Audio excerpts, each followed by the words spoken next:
네, 안녕하세요. 저는 미래에셋 자산운용에 재직하고 있고요. 그거보다는 넥스트머니 저자 이용자라고 합니다. 예. 되게 더운 날씨인데 되게 굉장히 많이 와주셔갖고 놀랐습니다. 저도 오는 도중에 땀을 너무 많이 흘려갖고 예, 되게 더웠는데 열기가 너무 뜨거워서 너무 좋네요. 네. 제가 지금 말씀드릴 내용은 앞부분에는 아마 제가 잘 블록체인 기술에 대한 얘기나 이론적인 얘기를 많이 들으셨을 거라고 생각이 됩니다. 저는 좀 다른 얘기를 좀 드릴게요. 산업적인 측면, 이게 산업적으로 어떤 변화를 초래할 수 있을 것인지에 대한 얘기랑, 그 다음에 산업적으로 혁신이 일어나는데 그럼 우리가 이거 투자해도 되는지, 투자 자산으로서의 가치가 얼마나 있는지. 물론 그래프를 그리고 막 차트를 분석하고 뭐 헤드앤숄더, 뭐 더블 바텀 이런 얘기는 안 할 겁니다. 그런 얘기 어차피 안 맞아요. 그렇기 때문에 장기적인 관점에서 블록체인으로 촉발된 이 산업적인 혁명이 이제 큰 투자 패러다임으로까지 이어질 수 있는지에 대해서 좀 말씀을 드리도록 하겠습니다. 네. 들어가기 앞서서 요 문구를 제가 제일 좋아하는 문구거든요. 이 뜻. 이게 이제 한글로 번역하면은 똑같은 기술로 영원히 돈을 벌 수 없다라는 얘기입니다. 그러니까 그 어떤 회사도 똑같은 기술만 사용해서 돈을 계속해서 번 회사가 없어요. 근데 중요한 건 회사들이 테크놀로지 개선에 대한 이걸 되게 열심히 안 한다는 거죠. 자기도 모르게. 왜냐? 성공한 테크놀로지를 계속해서 그거를 추구하는 경향이 있기 때문에 굉장히 무서운 건데, 그래서 왜 그러냐면 때때로 테크놀로지도 망한다는 거죠. 이제 다양한 기술이 생겼고 망해왔고 또 새로운 게 올라오면서 또 엄청난 투자 기회가 생겼잖아요. 그런 얘기들을 먼저 말씀드리고자 이 문구를 좀 가져와 봤고요. 그래서 이분들 다 아시죠? 뭐 여기 위에 회사 로고들도 있는데 뭐 골드만삭스의 신임 CEO 데이비드 솔로몬이 왼쪽이고 약간 브루스 윌리스 닮은 사람. 그 다음에 피델리티 자산운용사죠. 엄청나게 큰 자산운용사입니다. 얘네가 운용하는 자산이 한 3,000조 정도 돼요. 3,000조. 그래서 여기에 CEO로 있는 아비게일 존슨이라는 여성분이 있고요. 그 다음에 제이미 다이먼, 다 잘 아시고 JP모건의 CEO죠. 페이스북에 마크 저커버가 있어요. 근데 이 회사들은 지금 되게 잘 나가는 회사들이에요. 돈 많이 벌고 있어요. 근데 왜 이 디지털 자산 시장에 출사표를 던졌을까? 라고 반문을 해보면 밑에 뭐 다양한 얘기들이 써 있어요. 뭐 자산 토큰화를 하고 뭐 스테이블 코인, 뭐 블록체인, 뭐 JPM 코인 뭐 다 있는데 결론은 이거예요. 이걸 알기 때문에 테크놀로지가 망할 거라는 걸 알기 때문에 똑같은 테크놀로지 망하고 새로 생겨나고 망하고 새로 생겨난다는 걸 알기 때문에 요 사람들이 하는 겁니다. 이걸 잘 나가고 있음에도 불구하고. 그래서 그 내용들을 좀 중점적으로 말씀드릴게요. 왜 하는지, 이 사람들이 어떤 가능성을 봤을까 여기서. 그래서 목차가 이렇게 됩니다. 지금 블록체인, 왜 블록체인이냐? 기술 얘기는 거의 안 할 거예요. 기술 얘기 하려면은 시간이 너무 많이 오래 걸리고 다 잘 아실 거라고 있기 때문에. 그다음에 디지털 자산, 블록체인 기술로 생겨난 새로운 신종 자산, 이머징 자산, 디지털 자산, 이게 뭐냐? 그 다음에 디지털 트리니티라고 제가 이제 이름을 붙였는데, 새로운 산업적 혁명이 일어나려면 필요한 게 세 가지가 있습니다. 기술, 시장, 환경, 이 세 가지. 이 세 가지가 역사적으로 어떻게 트라이앵글을 만들어서 새로운 산업적 혁명이 일어났는지 같이 살펴볼 거예요. 거기서 장기적으로 블록체인과 디지털 자산 시장의 장기적인 가능성을 저희가 유추해 낼 겁니다. 그 다음에 이제 현황 쭉 말씀드릴 거고요. 미래에 대해서 말씀드릴게요. 제일 중요한 게 미래죠. 미래에 대해서 말씀드리겠습니다. 그래서 들어가기 앞서서 뭐 Y 블록체인이라고 이제 제가 적어놨는데 다 아는 내용일 겁니다. 페어하죠. 다 같이 검증하니까. 그 다음에 코스트 세이빙이에요. 빠르다는 게 약간 논란이 있긴 한데 병렬로 가는 구조, 모든 기기가 무신뢰성에서 오는 그런 시간적 딜레이 없이 결정을 할 수 있다는 측면에서 빠르다고 할 수 있고요. 다양한 서비스를 붙일 수 있죠. 그다음에 생산적이고요. 그다음에 환경. 그러니까 채굴 쪽이 환경에 그러니까 에코프렌들리하지 못하다라고 비난을 받는데 뭐 그렇게 따지면 더 환경을 파괴하는 산업들이 많아요. 뭐 청바지 한 벌 만드는데 물이 한 5톤? 1에서 5톤 정도 든다고 해요. 그게 더 이제 에코프렌들리하지 않죠. 그래서 그치만 이 블록체인 기술이 적용되면 다양한 뭐 종이로 된 것들 다 없어질 거고요. 그렇게 되면 나무도 보호하는 거고 이산화탄소 배출량도 급격하게 줄어듭니다. 그런 측면에서 에코프렌들리하다고 할 수 있겠죠. 여러 가지 특성들이 있어요. 근데 이게 블록체인 기술이다라고 가볍게 보시고 넘어가면 될 것 같고요. 그럼 블록체인을 왜 우리가 이렇게 열광하느냐? 이 37도의 폭염을 뚫고 왜 우리가 모여서 이 블록체인으로 생성될 새로운 혁신에 대해서 논의를 하느냐? 그러니까 블록체인이 만약에 블록체인이 금융에만 국한돼 있다라고 하면 우리가 이 자리에 없겠죠. 그냥 금융권 종사자분들만 오셔서 어떻게 금융을 혁신할까 정도만 그냥 회의실에서 얘기하고 끝나겠죠. 근데 금융이 아니라 모든 인더스트리 다 혁신을 할 수 있다. 그래서 블록체인이 굉장히 근간이 되는 기술이다라고 저희가 이야기를 하는 거죠. 그래서 금융도 있고요. 금융 뭐 플랫폼도 바꿀 수 있고, 뭐 현금 당연히 대체될 수 있고, 뭐 다양한 투자 상품도 나올 수 있고, 핀테크, 뭐 송금, 인슈어테크 다 이걸로 할 수 있는 거고요. 뭐 유통도 마찬가지. 굉장히 직관적으로 블록체인 유통에 이제 접목시킬 수 있겠죠. 추적할 수 있으니까. 그리고 추적할 수 있는 그 추적된 데이터가 트러스트리스 하니까 안 믿어도 돼. 맞아. 맞는 이야기야. 라고 우리가 받아들일 수 있으니까. 뭐 그런 당연히 비용이 절감될 거고 그러면 그런 서플라이 체인들이 다 기록되고 다 맞다고 치면 무슨 일이 터졌을 때 누가 잘못했고 누가 언제 얼마큼 잘못했는지 퀀터테이티브하게 나오겠죠. 뭐 그런 여러 가지 혁신들 쫙 다 있습니다. 그래서 이런 다양한 혁신들이 모든 산업들을 재정의할 거고요. 여기서 우리는 엄청나게 많은 투자 기회를 얻을 수 있겠죠. 물론 비단 암호화폐뿐만 아니라 뭐 이런 걸 하는 회사의 주식도 될 수가 있고요. 채권, 뭐 다양한 투자 자산, 전통 자산까지 다 해서 엄청난 새로운 기회가 열린다. 특히나 금융권 같은 경우는 여기에 좀 집중을 하고 있습니다. 디지털 자산. 이 디지털 자산이라고 하는 게 뭐냐면 비트코인만 얘기하는 건 아닙니다. 비트코인을 포함한 다양한 뭐 증권형 토큰까지 포함하는 포괄적인 디지털 증표, 암호화된 증표를 명명을 하는 거고요.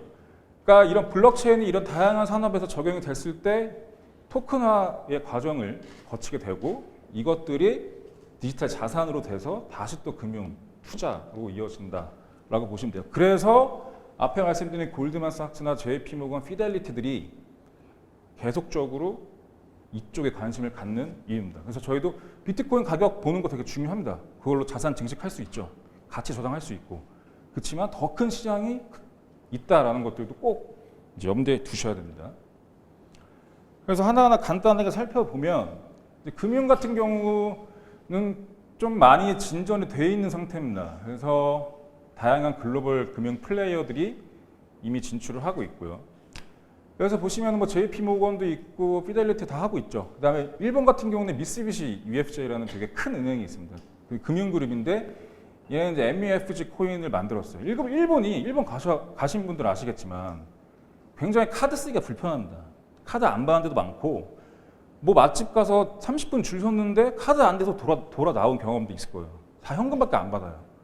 그러니까 지금 현금 사용률이 60%가 넘는 유일한 유일한 경제 G10 국가 중에 하나예요.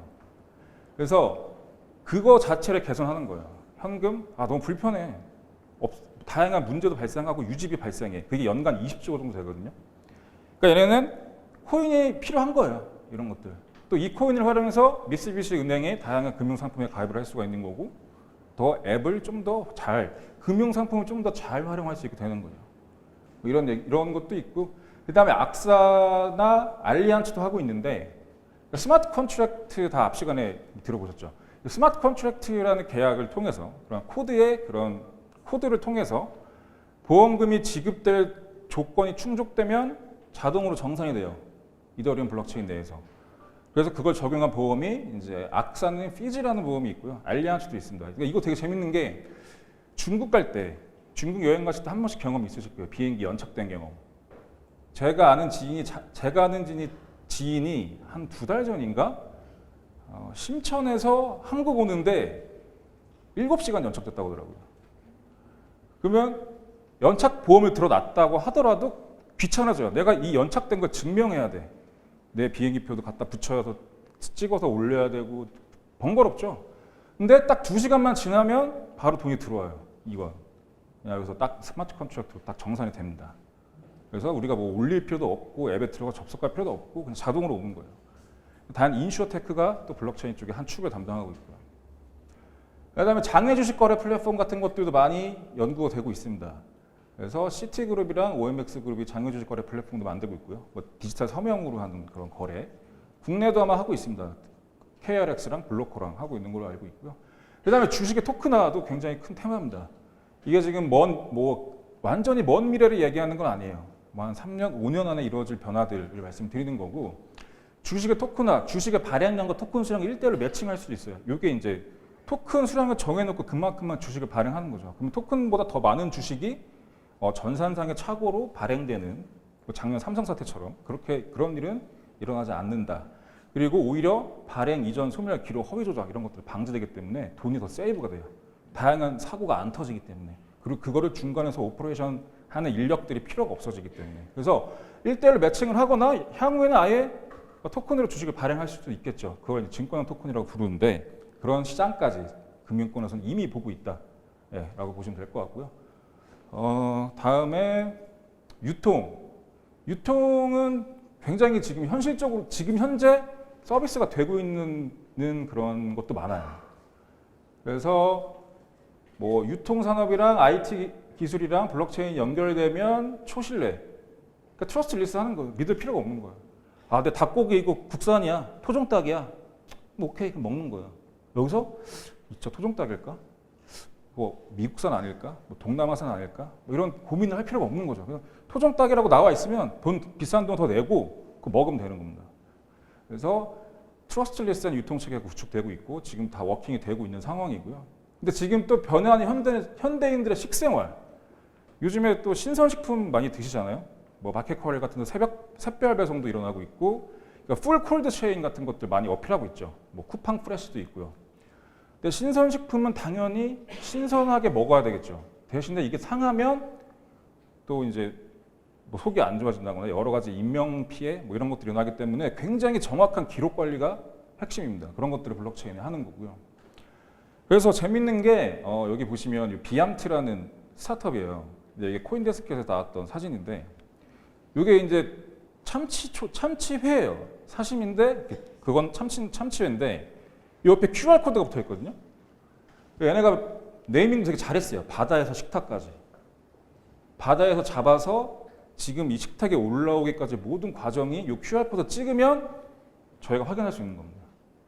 그러면 비즈니스가 굉장히 페어하면서 투명하면서 기업들은 오히려 이걸 더 어필하면서 오히려 또 프라이싱을 좀 더 높게 할 수도 있는 그런 다양한 기회가 생기는 겁니다. 당연히 좀 더 비싸겠죠, 이게. 근데 생각을 해보십시오. 이게 10,000원이에요. 근데 이거 없는 거 9,000원이에요. 그럼 뭐 드시겠어요? 저 같으면 1,000원 더 내고 제가 확인할 수 있는 거 먹을 것 같거든요. 이런 다양한 기회들이 생기는 겁니다. 이거를 지금 월마트랑 IBM이 푸드 트러스트를 해서 하고 있는 거죠. 그래서 뭐 생선부터 유통, 뭐 보관, 냉장, 뭐 그다음에 월마트에 디스플레이 되는 데까지 다 하고 있는 겁니다. 이게 지금 유통에서 실제로 일어나고 있는 변화. 여기에 포함된 다양한 기술적인 서비스를 제공하는 스타트업이나 아니면 이 월마트도 향후에 또 다양한 투자 가치가 있겠죠. 월마트 주식이라든지 IBM 주식이라든지 여러 가지가. 아니면 요 포함된 스타트업들의 주식들 뭐 이런 것들, 아니면 여기 나오는 뭐 그런 토큰들 뭐 이런 것도 다 새로운 투자의 기회가 될 수 있다라고 생각이 들고요. 그 다음에 사물 인터넷과 자율주행, 이것도 다 혁신이 가능합니다, 여기서. 그러니까 지금 사물 인터넷이 향후엔 되게 많이 늘어날 거예요. 뭐 한 몇백억 개 됩니다. 왜냐하면 사람이 지구상 인구가 한 70억 되는데 꼭 지금 IT 기기 한 10개 정도 갖고 있잖아요, 다. 곱하면 뭐 그래도 한 700억 개인데 더 많아지겠죠. 그리고 재밌는 건 머신 투 머신 트랜잭션이 일어난다는 거죠. IoT. 내 냉장고랑 청소기랑 뭐 에어컨이랑 같이 트랜잭션을 하는 거예요.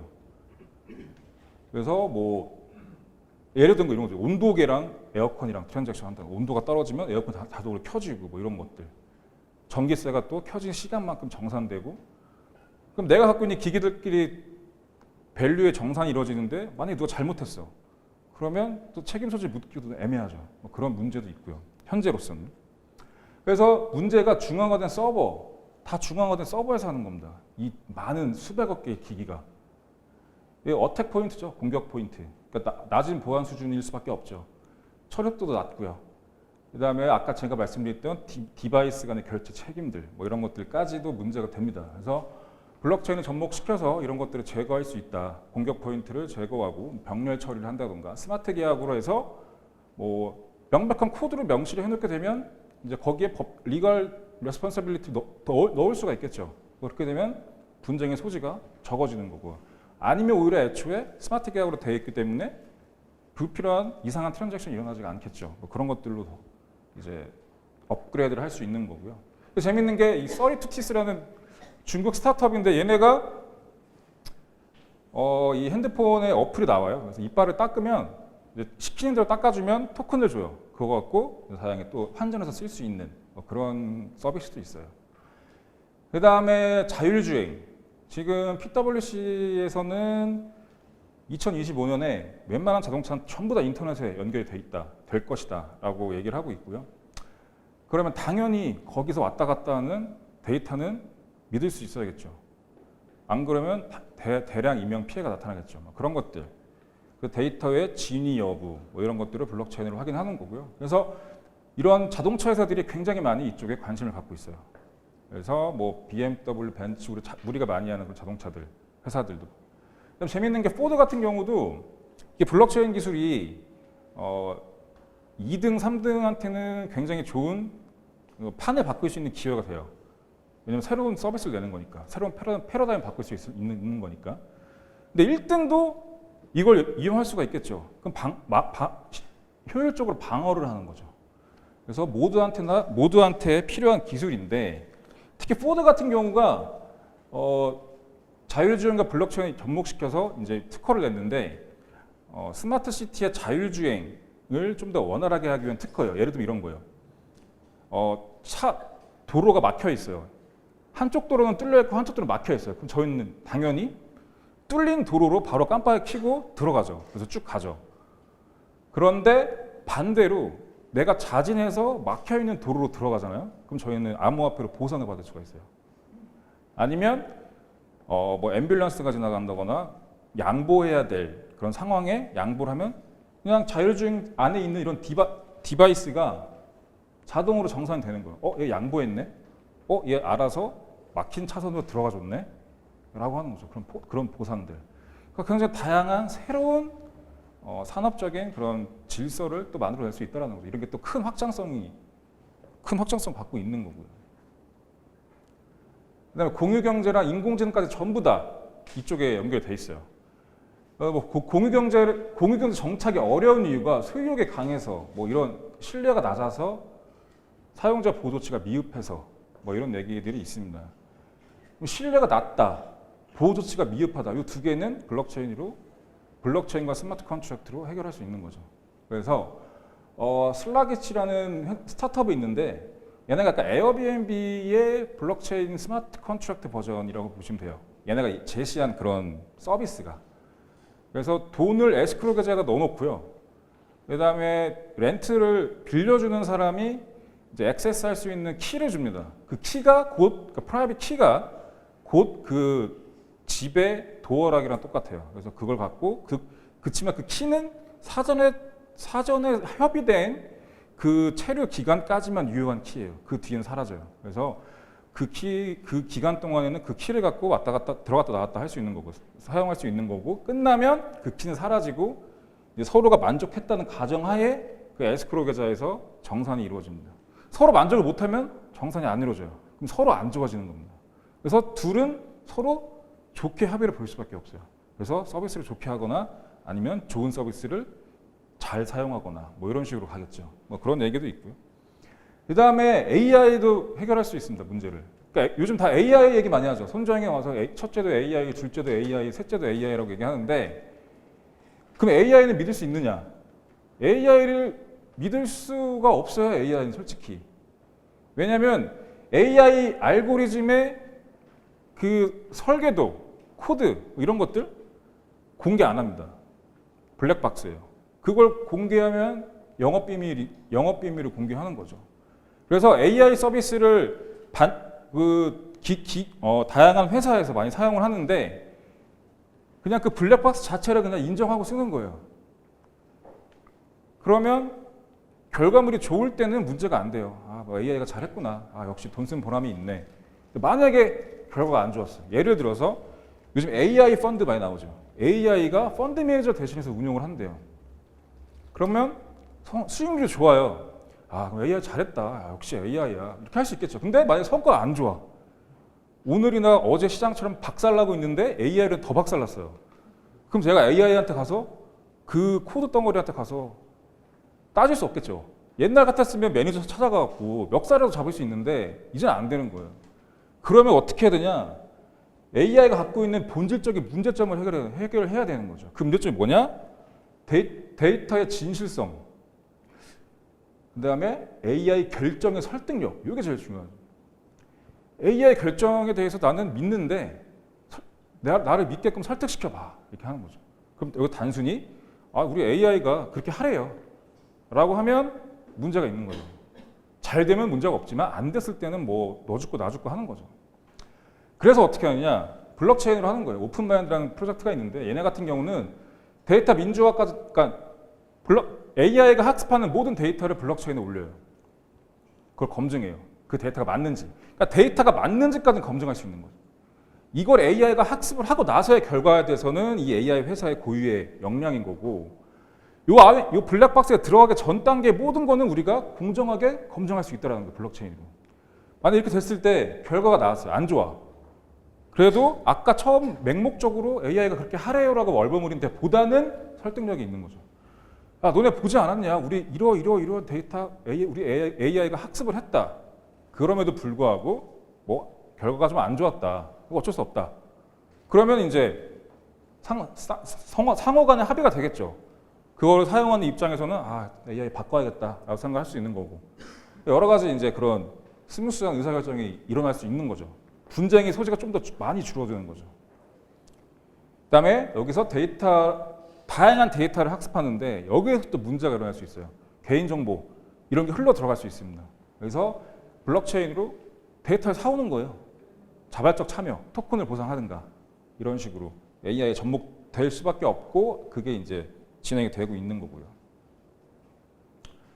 그 다음에 컨텐츠랑 인터넷. 지금 저희가 4차 산업이라고 얘기하는 모든 그 영역에 블록체인이 다 걸쳐 있어요, 지금. 보시면은 컨텐츠 유통 플랫폼, 저작권 혁신, 새로운 형태의 컨텐츠 생태계 창조할 수 있죠. 그러니까 코닥이, 이게 재밌는 게 코닥이라는 회사가 예전에는 이제 그 카메라계의 강자였죠. 필름 카메라의 강자.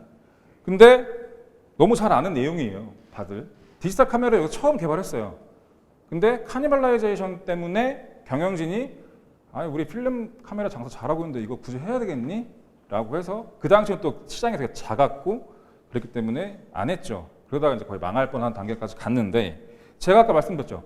망할 뻔한 회사, 아니면 언더독으로 전락한 회사, 아니면 스타트업들 블록체인을 활용해서 판을 바꾸려고 하고 있다. 코닥이 지금 딱 그런 상황이죠. 그러니까 월마트도 마찬가지고, 월마트도 한때 세계 시총 1위까지 갔다가 지금 많이 내려왔거든요. 얘네도 블록체인으로 빨리 지금 판을 바꾸려고 하고 있는 겁니다. 코닥 같은 경우는 저작권 시장을 아예 만들었어요. 그래서 사진 작가들이 사진을 찍고 여기 이 코닥원이라는 유통 플랫폼을 통해서 유통을 시킵니다. 그리고 토큰으로 보상을 받고 그렇게 하고 있어요. 좋은 게 뭐냐면 정산도 바로바로 되고 저작권 관리도 돼요. 그래서 내가 코닥원에 올렸던 나의 사진, 내가 만들어낸 내 사진이 어디에 쓰이는지도 정확히 트래킹이 되고 불법 사용 자체가 많이 줄어들 수 있는 거죠. 이 플랫폼이 커지면 굉장히 사진 작가도 좋고 이 플랫폼 운영자도 좋고 그걸 쓰는 사람도 좋고. 왜냐면 내가 돈 주고 사진 샀는데 누가 그걸 복사해서 쓰고 있어요. 그러면 나는 이거 산 보람이 없겠죠. 다양한 모든 플레이어들이 좀 더 좋은 생태계를 만들어낼 수 있다라는 거고요. 그다음에 인터넷도 마찬가지입니다. 브레이브라는 뭐 다 아시죠? 브레이브라는 그런 브라우저, 인터넷 익스플로러 같은 거. 여기서 이제 웹 3.0이라고 이제 얘기를 하는데 이제 웹 1.0의 시대는 일방향 전달이에요. 그러니까 웹상에 올라가 있는 컨텐츠를 저희가 그냥 보는 거예요. 그래서 컨텐츠를 제공하는 사람들이 인터넷을 활용하는 사람들한테 그냥 던지는 겁니다. 두 번째는 소통, 커뮤니케이션. 그게 이제 SNS를 통해서 커뮤니케이션이 되는 건데 사용자들이 자기의 개인정보나 다양한 것들을 올려요.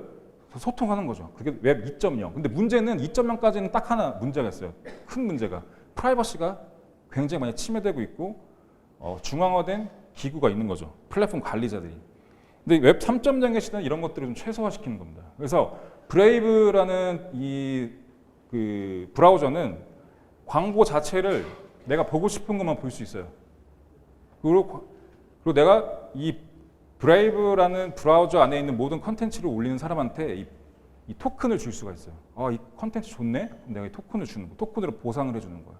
그럼 나는 그 토큰을 어디서 받냐? 내가 사도 되고요. 브레이브 브라우저를 활용해서 광고를 하려고 하는 광고주들이 광고를 올리는데 그걸 내가 보면 그 토큰을 받는 거예요. 그럼 받은 토큰을 나는 이 브레이브 생태계에서 많은 것들을 올려주는 컨텐츠 크리에이터한테 그걸 줄 수가 있는 거고. 그러니까 굉장히 독립성과 자주성이 뒷받침되면서 모두가 좋아지는 생태계를 꿈꾸고 있는 거죠. 예. 지금 현재 되고 있어요. 브레이브는. 설치해서 사용하실 수도 있습니다. 지금. 예. 그래서 지금 저희가 간단하게 이 블록체인이란 기술이 전 영역에 대해서 그동안의 비즈니스 방법부터 해서 그다음에 뭐 수익 구조 뭐 이런 것들을 전부 다 바꿀 수 있다라는 거에 대한 가능성을 간단하게 봤다라고 보시면 될 것 같아요.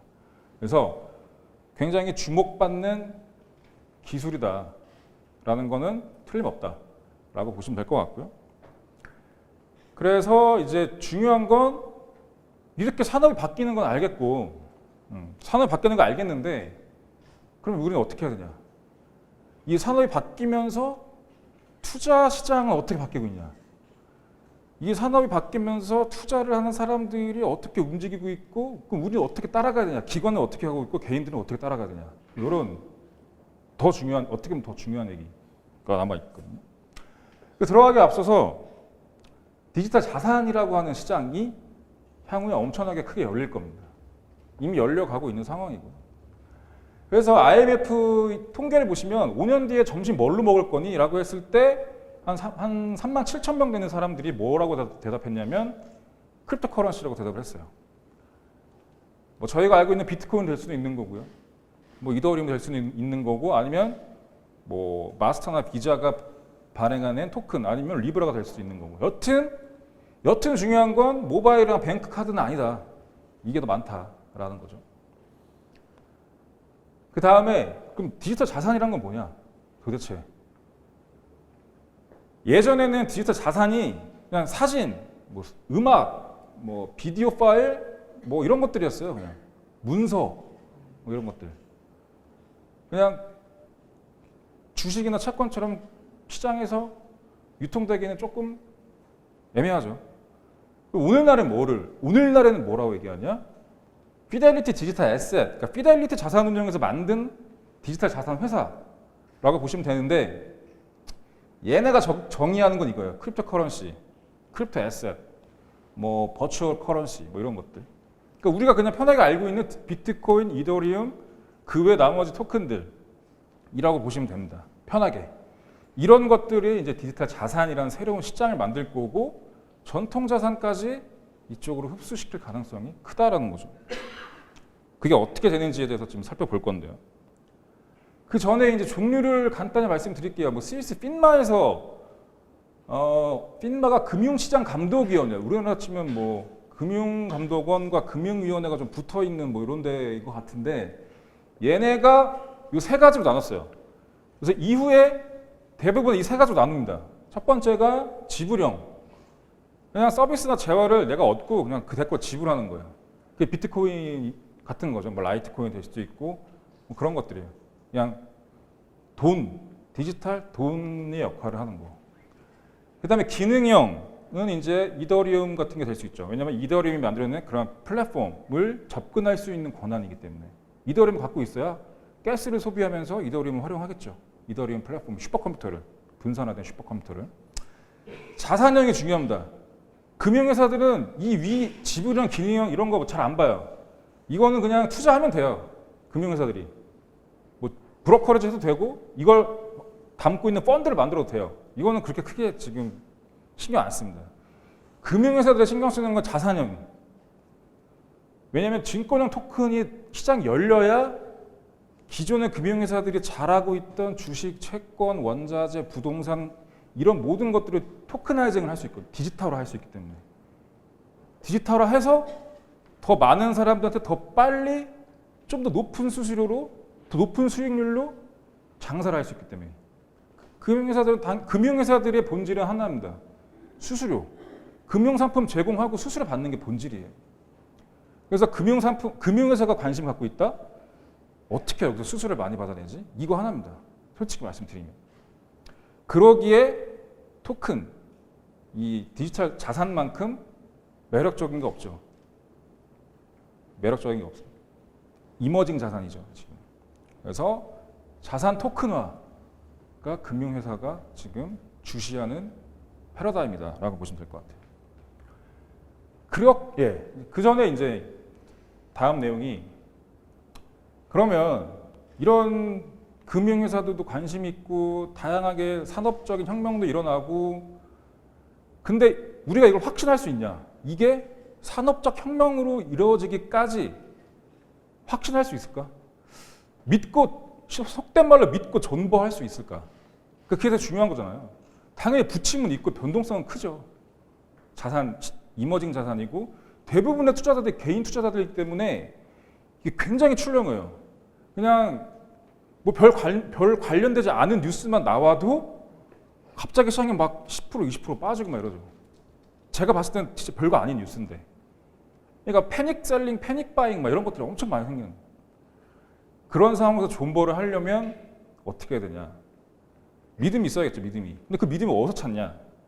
미래에 대한 예상을, 미래에 대한 그런 변화, 양상을 우리가 확신하고 갖기가 되게 어렵죠. 그럼 그걸 어떻게 저는 개인적으로 쓰는 방법이 그걸 과거에서 씁니다. 과거에서 항상 반복되거든요. 이게 사람들이 항상 생각하고 행동하는 게 비슷해요. 그래서 이제 주식에서 기술적 분석이라는 얘기가 나오죠. 차트 분석. 차트 분석이 겉만 퀀트로 쌓여 있지 결론은 그거예요. 같은 순간 같은 상황에 대부분의 투자자들이 이렇게 행동을 했는데 다음에 또 이렇게 나오면 이렇게 행동하겠지? 라는 걸 유추하는 거예요. 그게 기술적 분석이에요. 그거를 저는 역사에서 찾는 겁니다. 근데 그 역사를 아무 역사에서 찾는 게 아니죠. 믿을 만한 역사를 찾아야겠죠. 저는 미국의 1900년대 미국 자본시장 발달, 산업혁명의 그런 과정에서 찾습니다. 그래서 보시면 되게 재밌으실 거예요. 아마 뭐 뉴스에서 크게 접하기 어려운 내용들인데 그러니까 이런 삼각형이 완성이 돼야 산업적인 혁명이 일어나요. 역사적으로 그랬어요. 예외가 없어요. 이거는 나중에 이런 게 이 트라이앵글이 만들어졌는지를 개인적으로 판단을 하시고 새로운 패러다임, 새로운 기술에 투자를 할지 말지를 접근하는 게 제일 좋습니다. 저는 이걸 계속 많이 쓰고 있고요. 그러면 저 위에 꼭지점, 기술이 제일 중요하죠. 일단 이 모든 거의 시작은 기술입니다. 근데 기술도 아무 기술이나 되는 게 아니에요. 불연속적인 혁신 기술이 돼야 돼요. 대부분의 혁신 기술은 연속적이에요. 예를 들면 자동차가 있고 이거를 연비를 개선했다. 자동차가 있고 연비를 개선했다. 연비 개선하는 게 혁신이죠. 근데 연속적인 혁신. 왜냐? 자동차에서 파생된 거니까. 근데 우리가 갑자기 말 타고 다니다가 자동차, 내연기관을 얹은 엔진을 만들고 운전하면서 다녀요. 그러니까 말에서 자동차로 왔어. 이거는 불연속적인 거죠. 완전 단절, 그 전 거랑. 그럼 불연속적인 혁신이 어떻게 일어나냐? 계속적인 그 테크니컬 디벨롭핑 계속 일어나요. 수면 아래서. 우리가 흔히 얘기하는 그 공대생들, 박사님들. 수면 아래서 연구해요. 그러다가 계속 결과를 못 내다가 한 5년, 10년, 20년 축적되면 갑자기 빵 하고 올라오는 거죠. 그럼 완전 단절된 불연속적인 새로운 개념들이 빵 하고 올라와요. 이게 불연속적인 혁신 기술입니다. 인터넷도 그랬고요. 스마트폰도 그랬고, 뭐 자동차도 그랬고요. 전화기도 그랬고. 그럼 이 불연속적인 혁신 기술이 생겨나면 이것만 있으면 되냐? 안 됩니다. 이게 있으면 시장이 있어야 돼요. 시장. 이 혁신 기술이 꽃피울 수 있는 시장. 그러니까 너무 빠른 거는 틀린 거다라는 말도 있잖아요. 너무 앞서가면 틀린 거예요. 시장이 있어야 돼요. 근데 그럼 이 새로운 혁신 기술이 꽃피울 수 있는 시장이 있는지 없는지를 판단하기 위한 가장 좋은 방법 딱 하나 있어요. 이 혁신 기술 돈이 들어가느냐, 자본. 시장에서 돈이 이 혁신 기술로 들어가는지를 확인하면 돼요. 투자가 되고 있다. 투자가 되고 있으면 무슨 얘기일까요? 이 시장을 지금 누군가는 그리고 있다는 얘기예요. 그러니까 돈을 투자하는 거죠. 이 혁신 기술에. 그럼 이 두 개만 있으면 되냐? 안 되죠. 큰일 나죠. 이 두 개만 갖고 있으면. 환경. 그럼 이 환경에서 제일 중요한 게 뭘까요? 이 환경에서 제일 중요한 거. 제가 퀴즈를 5개 내야 되는데 깜빡하고 있었네요. 환경에서 제일 중요한 거. 이거 없으면은 이 두 개가 있어도 안 된다. 힘들다. 혹시 아무거나 뭐 이렇게 생각나는 거 없어요? 환경. 예? 규제? 네? 근데 같은 얘기인데 빠르셨어요, 이쪽이. 규제, 맞습니다. 규제. 그래서 그 UDC 티켓, 장당 그 수십만 원에 호가하는 UDC 티켓에 이제 갈 겁니다. 그래서 지금 제가 4번 더 Q&A를 낼 거예요. 집중해 주시면 이제 굉장히 내가 안 자길 잘했다라고 느낄 거예요. 규제. 규제가 제일 중요해요. 규제. 이게 이 두 개를 짓밟을 수가 있어요. 그래서 이 세 가지 트라이앵글이 완성이 되고 있는지 완성이 되어가고 있다라고 하면은 투자 적기예요. 이거 있고 요거 지금 뭔가 될 것 같아. 그러면 들어가시면 돼요. 뭐든지 간에. 예를 들어서 이 재미있는데 역사거든요. 제가 역사 되게 좋아하는데 대기업들, 그러니까 스타트업에 계신 분들은 그러니까 스타트업들이 굉장히 빠르잖아요. 기민하고 새로운 트렌드에 민감하고. 그래서 우린 빨리 변화해서 대기업이랑 경쟁할 거야. 유니콘이 될 거야. 굉장히 좋은 접근 방법인데 대기업이 그렇게 호락호락하지가 않습니다. 왜냐하면 대기업들은 이미 혁신을 밥 먹듯이 해본 애들이에요. 그래서 이 시대, 1925년에서 1943년 이 시대가 지구상에 있는 모든 혁신을 대기업이 책임졌을 때예요. 그 두 가지, 그 시대에서 가장 유명했던 단체입니다. AT&T의 벨 연구소. 알렉산더 그레엄 벨 다 아시죠? 벨이 발명한 게 뭐죠? 예, 맞습니다. 그래서 그 전화기를 발명했죠. 근데 전화기 말고 되게 많아요. 아무거나 한번 얘기해 보세요. 지금 우리 생활에 되게 많이 쓰고 있어요. 맞추면 티켓 나갑니다. 그냥 되게 많이 쓰고 있어요, 지금. 예. 세탁기요? 세탁기 아니에요. 복사기는 제록스. 어디요? 통신 뭐? 근데 전화기 얘기했는데. 다른 통신 뭐 없을까요? 택배요? 네, 무전기도 아니에요. 페이스북이요? 팩스 아니에요. 아니에요. 너무 어렵나? 예? 텔렉스요? 누가 아까 무선 뭐 얘기했던 것 같아요. 인공위성? 인공위성으로 됐어 지금? 통신 인공위성. 예, 맞아요. 그거. 예, 지금 검색하는 거예요 지금?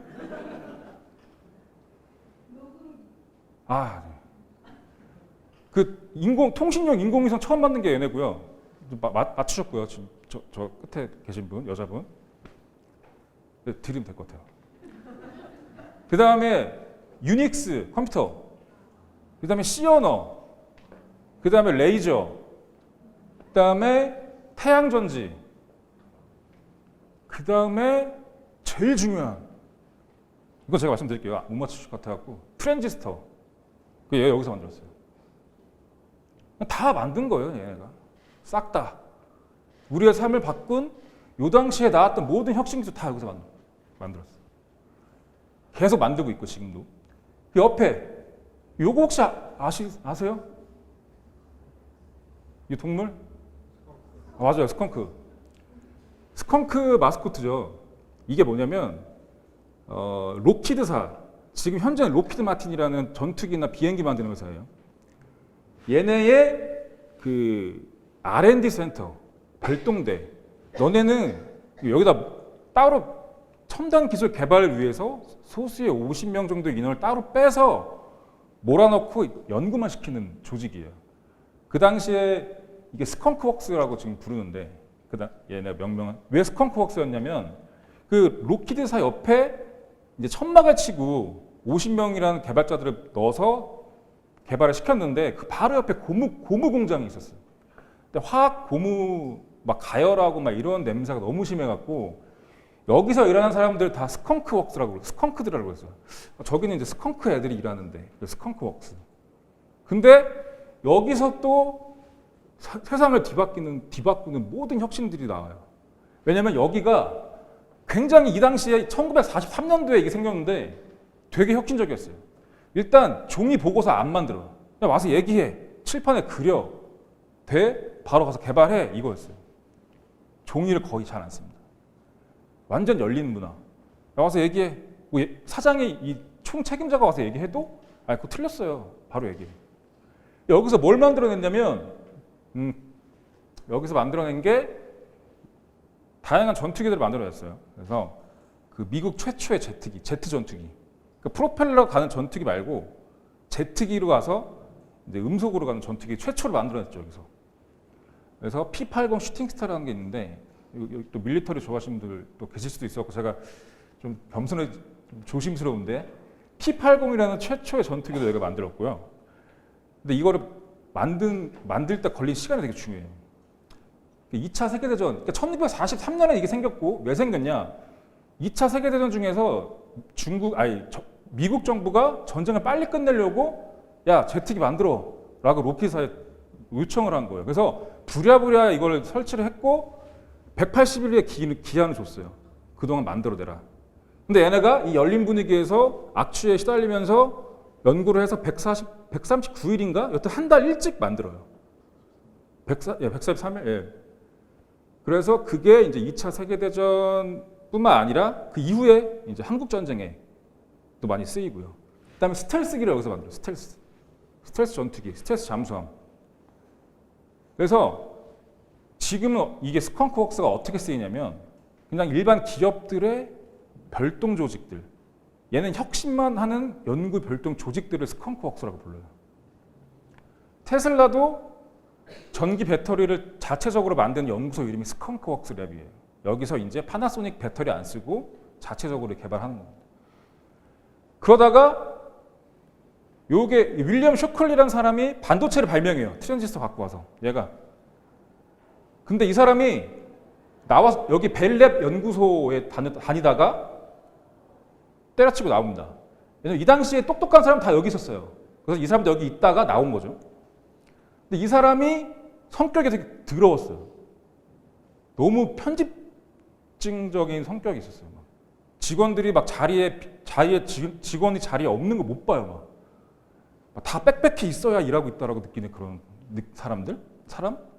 그래서 이 사람이랑 일하려고 하는 사람이 하나도 없는 거예요. 그래서 어떻게 했냐? 완전 애기들, 당시에 미국 전역의 대학교를 갓 졸업한 엔지니어들을 리크루팅을 해요. 8명. 이 배신자 8명이라고 하거든요. 왜 배신자 8명인지 아세요 혹시? 모르시죠? 네? 뭐라고요? 맞아요. 나가서 독립했어요. 네. 그래서 나가서 다 나간 거예요, 얘네가. 너무 얘가 이상하게 굴어서. 이 천재 8명들이.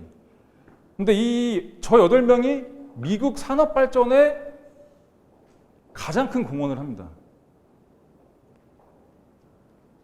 뭐냐면, 말씀드릴 텐데. 그러니까 얘네들이 이제 배신자 8명이 56년도에 이제 등장을 했고요. 57년도에 소련이 스푸트니크를 발사해요. 근데 미국이 놀란 거지.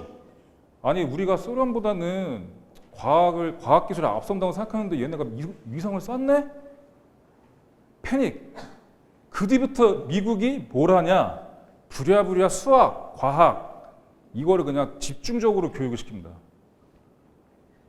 그러다가 같은 해, 그러니까 57년도가 굉장히 중요한 해인데, 이제 아솔 록이라는 사람이 등장해요. 이 사람은 미국 역사에서 최초의 벤처 캐피탈리스트라고 이제 손에 꼽는 사람입니다. 이 사람이 뉴욕에서 이제 아이뱅커, 그러니까 투자은행가로 하다가 와이프랑 같이 캘리포니아로 이사를 왔는데, 이제 여기 와서 캘리포니아로 왔더니 굉장히 좋은 기술 기업들, 기술 중소기업들. 이 당시에는 테크 기업들이 오늘날처럼 완전 글로벌 탑이 아니라 완전 그냥 그 스타트업들이었어요. 다. 너네 뭐 개발은 할 줄 아니? 약간 막 이런 차고에 들어가 있고 막 이런 상태였어요. 되게 막 측은지심이 일어난 거죠. 그래서 자기 전공을 살려서 다양한 투자자들을 연결해주는 펀딩 역할을 주로 했었죠. 근데 그래서 얘가 배신자 8명이 페어차일드 반도체라는 회사를 설립하는 데 도움을 줍니다. 펀딩을 해줘요. 그래서 이 회사가 탄생이 됩니다.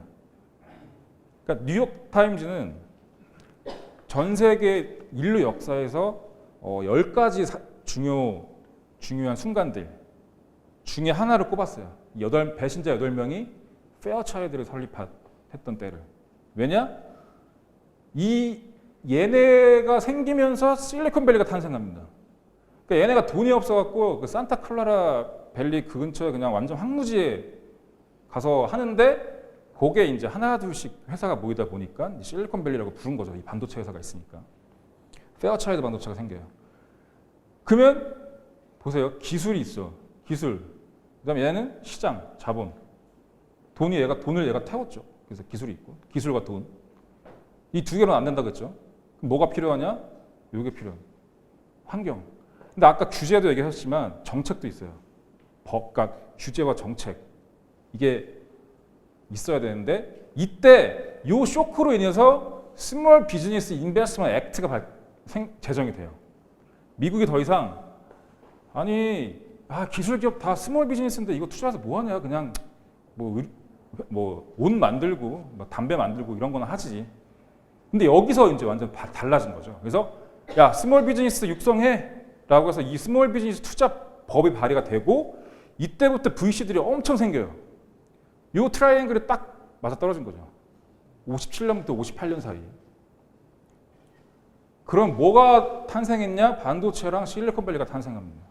기술, 반도체, 페어차일드, 배신자 8명, 아설로하기 자본 투자했고 스몰 비즈니스 인베스트먼트 액트 나왔죠. 기술, 시장, 환경 맞아 떨어졌어요. 이게 불과 2년 사이에 있었던 일이에요. 그럼 뭐가 나왔냐? 인텔이 나와요. 인텔. 얘네가 요 두 명이 나와서 차린 게 인텔. 반도체, 실리콘밸리 탄생. 그러면 예를 들어서 요때 투자한 사람들, 요때 투자한 사람들 대박 난 거죠. 그냥. 이 아서럭이 인텔에 시드 투자를 했거든요. 30만 달러. 그게 아마 현재까지 안 팔았으면 3조 정도 됐을 거예요. 요런 트라이앵글. 그 다음에 또 있어요. 되게 많아요. 이런 트라이앵글이. 그걸 찾아보는 재미도 있는데 72년도에서 78년 요때 한 6년 이때 이제 VC들이 생겨나기 시작했어요. 이 사람들 둘 다 어디 있던 사람들이냐? 퀴즈. 이 KPCB라는 벤처 캐피탈과 이 세카이어라는 벤처 캐피탈의 창업주들이 같이 근무했던 회사 이름 혹시 아세요? 예? 아니요. 제가 PTT 방금 제가 말씀드린 회사인데 어디요? 인텔 아니고? 피델리티 아니에요. 아니에요. 제가 이게 역사적인 순간이라고 계속 강조했는데 맞아요. 페어차일드. 여기 페어차일드. 그러니까 이 페어차일드 둘 다 페어차일드 출신. 그러니까 그 페어차일드가 왜 역사적으로 위대한 10가지 순간에 선정되는지 아시겠죠? 다 페어차일드 출신이에요. 지금 현재 실리콘밸리에 100개가 넘는 회사가 다 페어차일드의 뿌리를 갖고 있어요. 그 다음에 빌 게이츠가 여기서 수혜를 받아서 요게 생겨났기 때문에 이걸 만들 수 있었던 거고요. 마이크로소프트를. 75년에. 그 다음에 바로 스티브 잡스가 애플을 만들어요. 76년도에. 근데 이때만 하더라도 컴퓨터 만드는 회사에 투자하면 뭐다? 투기였어요. 투기.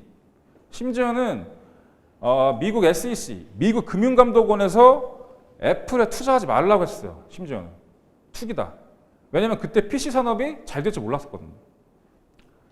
창고에서 PC 만드는 회사 주식 투자하지 마라. 왜냐? 이건 투기니까. 라고 했는데 그게 애플이었죠. 그래서 이때 되게 힘들었던 거예요. 이때 이거 투자했으면 저희가 지금 비트코인 투자하는 것보다 더 질타를 받았던 때. 근데 2년 뒤에 뭐가 생기냐? 대형 연기금이랑 자산운용사가 VC 펀드에 자금 집행을 하게 돼요. 그러면서 뭐가 또 생기냐? 이런 트라이앵글이 생기는 거죠. 기술, 여기 PC 기술, 시장 자본, 벤처 캐피탈 막 생겨났죠. 세쿼이어가 애플에 시드 투자했던 회사고요. 제도, 벤처 캐피탈법 변경. 그래서 벤처 캐피탈 투자 위험하지만 포트폴리오로 가져가면 허용해 줄게라고 해서 대형 자산운용사나 국민연금 같은 데가 투자하게 된 거예요. 돈이 엄청 들어온 거죠, 일로. 이렇게. 그래서 PC 산업 탄생. 자, 그러면 여기서 이 트라이앵글이 지금 블록체인과 디지털 자산 시장이 생겨나고 있다라고 생각이 드시면 투자를 하는 거예요. 기술, 분산원장, 비트코인, 이더리움 기술, 시장은 말할 것도 없죠. 아까 제가 말씀드렸죠. JP모건, 골드만삭스 다 환경 정비되고 있죠. 지금 계속 선진국들을 필두로 해서. 그러니까 이 트라이앵글이 생겨날 수 있는 가능성이 점점 더 많아지는 거예요. 삼각형이 그려져 가고 있는 거죠. 그러면 나는 이 삼각형이 나올 거라고 믿어라고 하면 투자를 하는 거고요. 아직 멀었어. 그러면 투자 안 하는 거고. 이렇게 보시면 될 것 같아요. 그래서 개발부터 잠깐 보시면 지금 여기가 이제 제가 포브스에서 나온 기사를 좀 정리를 한 거거든요. 대기업들도 블록체인을 굉장히 관심 있게 보고 있다. 아시는 회사 많죠? AB 인베브라는 회사는 이제 버드와이저 만드는 회사, 맥주 회사죠.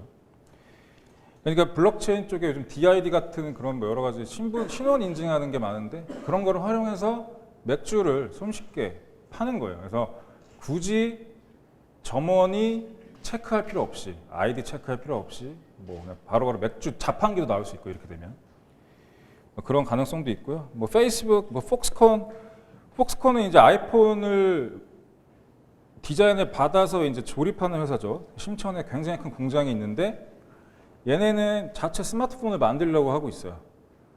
폭스콘 되게 무서운 회사거든요. 얘네 애플이 굉장히 디자인에 민감한 회사잖아요. 근데 출시하기 일주일 전에 디자인 바꾸고 이래요. 그러면 이 폭스콘에서 어떻게 하냐? 진짜 몇 교대를 돌리면서까지도 여기 한 20만 명 있거든요. 공장 직원들이 밤새워서 만들어요. 그래서 자살률이 되게 높습니다. 폭스콘에서는. 구글도 투자 많이 하고 있고 삼성도 굉장히 열심히 하고 있죠. 지금 갤럭시라는 빌리언셀러 하드웨어 플랫폼을 갖고 있기 때문에 당연히 블록체인 생태계를 욕심을 낼 거고 지금 D앱 생태계를 만들기 위해서 열심히 노력하고 있죠. 지금 갤럭시 스마트폰에 탑재되는 이슈가 거의 웬만한 대형 거래소 상장되는 이슈보다 훨씬 더 좋아요. 반응이. 그래서 그런 이슈. 그래서 삼성 갤럭시에 들어가면 삼성에서 투자한 것들이 또 밸류에이션 높아질 수가 있고요. 뭐 SDS에서 기술을 제공할 수도 있는 거고 다양하게 지금 삼성의 자회사들이 공교롭게도 블록체인 생태계에 굉장히 잘 쓸 수 있는 기능들을 하고 있다. 월마트도 지금 아까 제가 유통 때 말씀드렸죠. 월마트. 그다음에 뭐 금융회사들 뭐 알리안츠, 뭐 UBS, 크레딧 스위스, JP모건, 골드만삭스 뭐 다 하고 있고요. 그다음에 스타트업들도 많이 하고 있죠. 뭐 코인베이스가 굉장히 글로벌리 큰 스타트업이고요. 유니콘 정도 된 걸로 알고 있고, 유니콘이죠, 유니콘. 네. 그다음에 뭐 지금 이제 저희 이 자리를 마련해준 두나무도 국내에서는 탑 블록체인 그룹이 됐고요. 많습니다, 지금 여러 가지. 그래서 다양하게 시너지를 내면서 이제 생태계가 발전이 될 거고요. 그럼 투자. 저희는 이제 투자가 좀 중요하죠. 저는 개인적으로 금융권에 종사하고 있기 때문에 저는 계속 투자의 관점에서 모든 걸 바라보는데, 그러면 이 디지털 자산 시장에서 투자는 어떻게 진행되고 있냐? 투자 시장이 어떻게 형성되고 있냐? 먼저 글로벌 VC를 볼게요.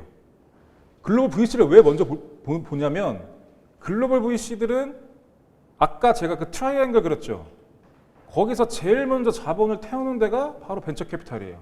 얘네는 이게 일이에요. 새로운 기술이 나오는 거를 파악하고 여기에 우리가 시드 투자를 엄청난 리스크를 감내하면서 시드 투자를 해야 될지 말아야 될지를 결정하는 게 얘네의 일입니다. 당연히 얘네가 제일 빠르겠죠. 그래서 제일 적극적으로 하는 데가 앤드리슨 호로위치라는 벤처 캐피탈이에요. 그 해외 기사에 많이 나옵니다. 그래서 이 회사가 어떤 회사냐면 창업자가 마크 앤드리슨이라는 회사예요. 그 넷스케이프 들어보셨죠? 넷스케이프라는 회사, 그 내비게이터, 그 인터넷 브라우저를 처음은 아니지만 만들어서 최초로 상용화했던 그런 회사입니다. 그러니까 인터넷 시대를 연 사람이죠, 이 사람이. 이 사람이 인터넷 시대를 문을 열어버린 사람이죠, 이 마크 앤드리슨. 얘가 지금 다음으로 뭘 보냐? 바로 블록체인 시장, 디지털 자산 시장을 보고 있다는 겁니다. 그래서 얘네가 2018년도에 A16G라는 크립토 펀드를 만들었고요. 이게 지금 3천억 규모로 운영이 되고 있습니다. 이건 진짜 펀드예요. 그러니까 되게 크립토 펀드라고 불리는 데들은 많아요. 자기들이 크립토 펀드라고 소개하는 데도 많고 대부분은 크립토 펀드가 아니고요. 여기는 이제 진짜 펀드죠. VC 펀드죠. 3천억 정도 규모 운영되고 있고요. 이제 올해는 1조짜리를 지금 만들고 있습니다. 1조짜리. 그래서 재밌는 게 밑에 포트폴리오가 있죠. 얘네가 담고 있는 것들. 비트코인, 이더리움도 있고 코인베이스 주식도 있고요. 뭐 파일코인 토큰도 있고 뭐 폴리체인이라는 투자 회사의 또 주식도 있고. 그러니까 주식과 토큰을 같이 투자하는 거죠. 그래서 오른쪽에 특징을 보시면 10년 이상 장기 투자예요. 10년 동안 투자할 거다 우리. 그다음에 시장 상황에 관계없이 계속 매수합니다. 왜냐? 얘네는 그 트라이앵글을 받고 장기적으로 패러다임을 바꿀 거라는 걸 확신하고 있기 때문에. 그 다음에 시드 투자부터 대형 플랫폼화 단계까지. 그러니까 시드 투자라는 건 뭐냐? 쉽게 말하면 뭐 ICO가 될 수도 있고, STO가 될 수도 있고, 아니면 진짜 그 주식 시드 투자, 프리A 시드 뭐 이런 걸로 될 수가 있는 거고요. 대형 플랫폼화 단계는 뭐냐? 뭐 이더리움 같은 거 얘기하는 거죠. 그러니까 이더리움이 대형 플랫폼에 지금 돼버렸는데 그럼 투자 안 할 거냐? 아니다. 대형 플랫폼화 단계에서도 우린 투자하겠다라는 거고요. 제가 말씀드렸듯이 지분 투자와 토큰 투자를 같이 병행한다. 이게 향후에 굉장히 일반적인 스킴이 될 거예요. 디지털 자산 투자와 전통 주식 투자, 채권 투자 같이 병행하는 거. 왜냐하면 이게 자산 배분 효과가 있습니다. 그럼 뒤에 잠깐 말씀드릴 거고. 그러면 VC 말고 지금 VC를 봤고요. VC 말고 스타트업 투자 회사들이 있을 거 아니에요. 아, 우리는 스타트업인데 우리 투자 회사야. 라고 하는 데들 뭐 많이 들어봤을 거예요. 그 마이크 노브그라치라는 사람이 갤럭시 디지털이라는 회사를 설립했죠. 2018년도에. 얘네가 이제 디지털 자산을 운용하는 것도 하고요. 자기네 돈으로 트레이딩도 하고 투자 자문도 하고 있습니다. 뭐 이런 것들을 하고 있어요. 그래서 트위터나 뭐 미국 방송 보면 가끔 나와서 그 머리숱 없는 분이 가끔 나와서 비트코인 계속 막 간다라고 하시는 분이 있어요. 그 가지아를 영어로 외치는 분이. 그분이 있고요. 근데 이분 되게 유명한 분이에요. 디지털 골드만삭스 전 파트너였고 굉장히 유명한 헤지펀드 매니저였고요. 그러니까 헤지펀드 매니저들도 굉장히 빨리 이쪽에 들어오고 있어요. 왜냐 이 사람들은 먼저 다양하게 투자 수단을 다양하게 갖고 가면서 헤지펀드를 운영했던 사람들이기 때문에. 그다음에 뭐 주목할 만한 게 그 크립토 펀드 에이지라는, 이건 진짜 크립토 펀드예요. 요거 2018년 10월에 스위스에서 생겨난 회사인데 이 사람이 전 UBS 뱅커였고 이 크립토 펀드라는 그 비트코인, 이더리움 등등 뭐 이옥스 등등등등을 펀드로 만들어서 운영하는 회사인데 스위스 핀마로부터 자산운용업 인가를 받았어요. 이거면 진짜 펀드죠. 제도권에서. 그래서 얘네는 크립토 100% 포트폴리오를 짤 수가 있어요. 그리고 이거를 스위스 자국민이나 외국인한테 판매를 할 수가 있습니다. 그래서 2018년 10월에 핀마가 최초로 얘네한테 라이센스를 줬다. 이 말인즉슨 계속 누군가 또 라이센스 신청하겠죠. 그러면 이런 펀드들이 진짜 펀드들이 생기는 거죠. 계속적으로. 그다음에 뭐 판테라 캐피탈 같은 회사, 이 사람도 골드만 출신인데 골드만 출신들이 많아요. 돈 냄새 잘 맞는 골드만삭스 출신들이 많아요. 많이 ICO나 이런 것도 많이 투자했던 그런 회사입니다. 그래서 1000% 수익률 냈다고 뭐 자랑하고 막 그랬었어요. 그게 이제 스타트업을 봤고요. 재밌는 건 PEF, 그 프라이빗 에퀴티 펀드라고 해서 경영권을 인수하고, 그러니까 쉽게 말해서 회사를 사고 파는 회사. 근데 얘네들은 특징이 뭐냐면 밸류에이션이 안 되는 자산을 안 사는 애들이에요. 왜냐? 얘는 이윤을 적게 남기더라도 사이즈가 크기 때문에, 퍼센트는 적지만 사이즈가 크기 때문에 밸류에이션이 무조건 잘 돼야 돼요. 명확하게. 그래서 주로 사는 회사들이 제조업 아니면 하드에셋을 갖고 있는 뭐 공장이라든가 뭐 철도라든가 무슨 여튼 감가상각 때려서 바로 시장에서 팔 수 있는 자산을 많이 갖고 있는 회사들, 주로 2차 산업 종사 회사들에 투자하고 파는 그런 사모펀드들이죠. 얘네들은 굉장히 보수적인 애들 중에서도 보수적인 애들. 근데 얘네까지 지금 들어왔죠. 제일 유명한 데가 KKR이라는 데가 있어요. 얘네가 이제 그 파라파이 캐피탈이라는 데 투자를 했는데, 이 파라파이 캐피탈의 창업자 벤 포먼이 재밌는 게 KKR의 내부 블록체인이랑 크립토커런시 리서치 센터장 같은 사람이었어요. 나와서 차린 거죠. 거기에 이제 KKR에 투자를 한 거고요. 그 다음에 또 재밌는 게 앨런 하워드라는 사람이 있는데 헤지펀드 매니저거든요. 이 사람이 엘루드라는 회사를 만들고요. 그러니까 전 세계 ETF 운용 시장에서 탑 10 안에 드는 인베스코라는 회사가 있어요. 영국의 인베스코라는 ETF 회사. 우리나라로 치면 삼성자산운용, 뭐 코덱스 같은 거죠. 같이 연계를 해서 글로벌 블록체인 ETF를 만들었어요. 이게 지금 유럽에는 지금 상장이 돼서 거래가 되고 있습니다. 주식형 ETF. 그래서 제도권에서도 제도권 비이클을 활용한 투자 상품들도 계속 나올 거다라고 보시면 될 것 같고요. 그다음에 대학 기금하고 연금. 또 기관 투자자들 중에서 가장 작지 않은 포션을 갖고 있는 대학 기금과 투자 연기금들이 있어요. 그 중에서도 왼쪽에 사진 붙어 있는 어르신이 그 데이비드 스웬슨이라는 예일대학교 기금 운용하는 분인데, 그 예일대학교 기금 운용은 일반 회사로 치면 골드만삭스 같은 데예요. 돈을 되게 잘 법니다. 그러니까 대학 기금을 운용해서 건물도 짓고 장학금도 주고 하는 거거든요. 그러니까 운영해서 빵꾸가 나면 안 돼요. 그러니까 빵꾸가 안 나게끔 보수적으로 운영을 해야 돼요. 그래서 대부분의 대학 기금들이 어떻게 했냐면 한 80% 이상은 채권에 투자합니다. 안전하게 해야 되니까. 장학금도 줘야 되고 때 되면 건물도 짓고 빌딩도 짓고 뭐 책상도 바꿔주고 해야 되니까. 근데 이 사람이 80년대에 예일대학교 기금운용 총책임자로 올라오면서 패러다임을 아예 바꿔요. 채권에 10% 투자 안 해요, 이 사람은. 그때 다 미쳤다 그랬어요, 이 사람한테. 근데 이 사람은 뭘 했냐? PEF, 아까 말씀드렸던 PEF와 벤처 캐피탈 펀드에 한 40%를 투자합니다. 대학 기금에. 그때 미쳤다고 그랬죠, 다들 사람들이. 너 지금 네 돈 아니라고 지금 막 하는 거냐. 그랬던 비난을 받았던 사람이 지금은 뭐냐? 포트폴리오 자산 배분 이론의 선구자가 돼갖고 그냥 이 기금계의 워런 버핏이 된 거예요. 근데 이 예일 대학교 기금이 작년에 아까 얘기했던 앤드리슨 호로이치 A16G 크립토 펀드에 투자를 해요. 최초로. 재밌는 게 제 중요한 포인트가 있는데 이게 다 독립된 사건이 아니에요. 이 데이비드 스웬슨이 80년대부터 VC랑 PEF 투자했다고 했죠. 그때 주로 컨택했던 VC들이 아까 제가 얘기했던 KPCB랑 세쿼이어 이런 데들이에요. 그 다음에 앤드리슨 호로이치 이런 데들. 근데 앤드리슨 호로이치나 세쿼이어나 뭐 이런 데들이 지금 인터넷 이후에 블록체인을 보고 있고 여기 이 펀드를 만들고 있으니 데이비드 스웬슨한테 얘기를 안 했을 리가 없겠죠. 계속 만나는 사이니까. 야, 요즘 뭐 기술 핫한 거 없어? 아, 저 요거 블록체인 이거 하고 있는데. 그래? 한번 갖고 와봐. 분명 이런 그림이 나왔을 거죠. 그래서 예일 대학교가 블록체인 크립토 펀드에 최초로 투자한 대학 기금이 될 수밖에 없었던 거죠. 야, 예일 대학교가 미쳤나? 이거 투자 왜 했지?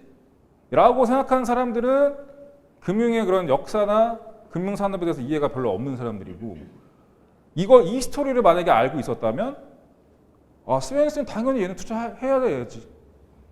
얘 언제 하나 기다렸지. 뭐 이런 반응이 나오는 게 맞는 거죠. 왜냐면 얘는 80년대부터 벤처 캐피털과 PEF 펀드를 아까 말씀드렸던 그런 글로벌 VC와 긴밀하게 투자를 했었기 때문에 20년 동안 당연히 할 수밖에 없는 거고. 그러면 기관들의 시장에서 되게 재밌는 게 향후에 이제 만약에 회사 다니고 계신 분들 많을 텐데 회사에 계신 분들 선택하다 제일 좋은 방법이 뭐냐면 쟤네도 이거 하고 있다. 얘네 이거 하는데 우리도 이거 해야 되지 않아요? 라고 하는 게 제일 좋아요. 제가 해보니까. 아니 골드만삭스도 하는데 우리도 하면 좋지 않겠어요? 아 그래? 그럼 되게 받아들이기 달라져요. 그럼 뭐냐? 예일이 지금 투자했어요. 그러면 어디가 하냐? 라이벌이 있어요. 하버드가 또 라이벌입니다. 하버드를 어떻게 하냐? 한 술 더 떠서요. 한 술 더 떠. 최초가 되고 싶은 거예요. 기관들은 최초가 되고 싶어하는 최초 타이틀에 되게 민감하거든요. 얘네는 펀드에 투자하는 게 아니라 최초로 그냥 토큰을 사버려요. 블록스택이라는 블록체인 플랫폼, 그 프린스턴 출신 3명이 나와서 차렸는데 여기에 투자합니다. 최초에 펀드 투자한 대학교는 예일에 가져갔으니까 어차피 이전 될 거라고 보고 야 우리 그냥 바로 토큰으로 가자라고 해서 갔겠죠. 뭐 이런 것들. 그 다음에 우리 국민연금, 공무원연금, 뭐 사학연금 막 있죠. 미국에도 있어요. 주마다 있습니다. 주의 시마다 또 있어요. 버지니아주의 페어팩스 공무원이랑 경찰연금이 또 투자를 했고요. 미국은 연기금까지 들어왔다라고 보시면 되는 거고. 법적 이슈. 법적 이슈가 되게 중요해요. 제가 아까 말씀드렸죠. 트라이앵글에서 나머지 2개가 생겨도 이게 안 되면 다 깨지는 거죠. 근데 재밌는 거는 국내가 제일 보수적이에요. 대한민국이. 그래서 미국은 법적으로 금지한 것도 다 돼요. 그래서 새로운 시도를 할 수 있어요. 새로운 시도가 문제가 됐을 경우에만 야 일로 와서 앉아봐. 문제가 있으니까 한번 우리 해결해보자. 이런 프로세스가 가능한 거죠. 우리나라는 안 그러죠. 우리나라는 법에서 명시한 것만 하게끔 돼 있죠. 그러니까 법에서 명시 안 돼 있으면 다 불법인 거고. 그 다음에 가장 진지하게 고민하고 있고 ICO가 지금 이론적으로 다 되고 있어요. SEC랑 협의만 되면. 증권형 토큰까지 되고 있으니까 현재. 그 다음에 싱가포르도 마찬가지. 싱가포르는 더 적극적이에요. 아예 가이드를 지침을 제공을 하고 그 다음에 펀드도 되고 지불형, 기능형, 증권형 토큰 다 ICO 다 됩니다. 그래서 싱가포르가 나중에 기회가 되면 싱가포르 역사에 대해서 한번 보시면 좋은데 얘네가 아세안에서 그렇게 좋은 입지의 국가, 지정학적 위치에 있는 것도 아니고요. 인구가 많지도 않아요. 근데 지금 왜 국가 경쟁력 1위의 국가가 됐냐면 금융 때문이에요. 금융. 그 싱가포르 리컨예 수상의 최대 목표는 한 30년 동안 뭐였냐? 금융 수입이었어요. 금융 수입. 그러니까 모든 글로벌 은행들 다 싱가포르 오세요. 본사 설립하세요. 법인세 거의 안 받을게요. 우리 영어도 좀 잘 되고요. 여기서 다 비즈니스 하세요. 홍콩도 가깝고 뭐 아세안 쪽 다 있습니다. 그래서 다 들어와요. 다. 그래서 금융으로 이제 확 올라섰고 이거 경험이 있잖아요. 지금 싱가포르이. 그 다음에 금융 다음에 뭘 보냐? 핀테크를 보는 겁니다. 그래서 핀테크로 다 똑같이 해요. 다 들어와 하면서 다 와요. 핀테크로 다. 그래서 핀테크 넘버 원이에요 지금. 싱가포르, 런던이. 싱가포르와 영국이 지금 핀테크 제일 발달되어 있습니다. 뒤에 쭉 심지어 실리콘밸리도 한 4위, 5위 되는 거죠. 그러한 결과 2018년도에 ICO 했던 건수가 제일 많아요. 싱가포르가.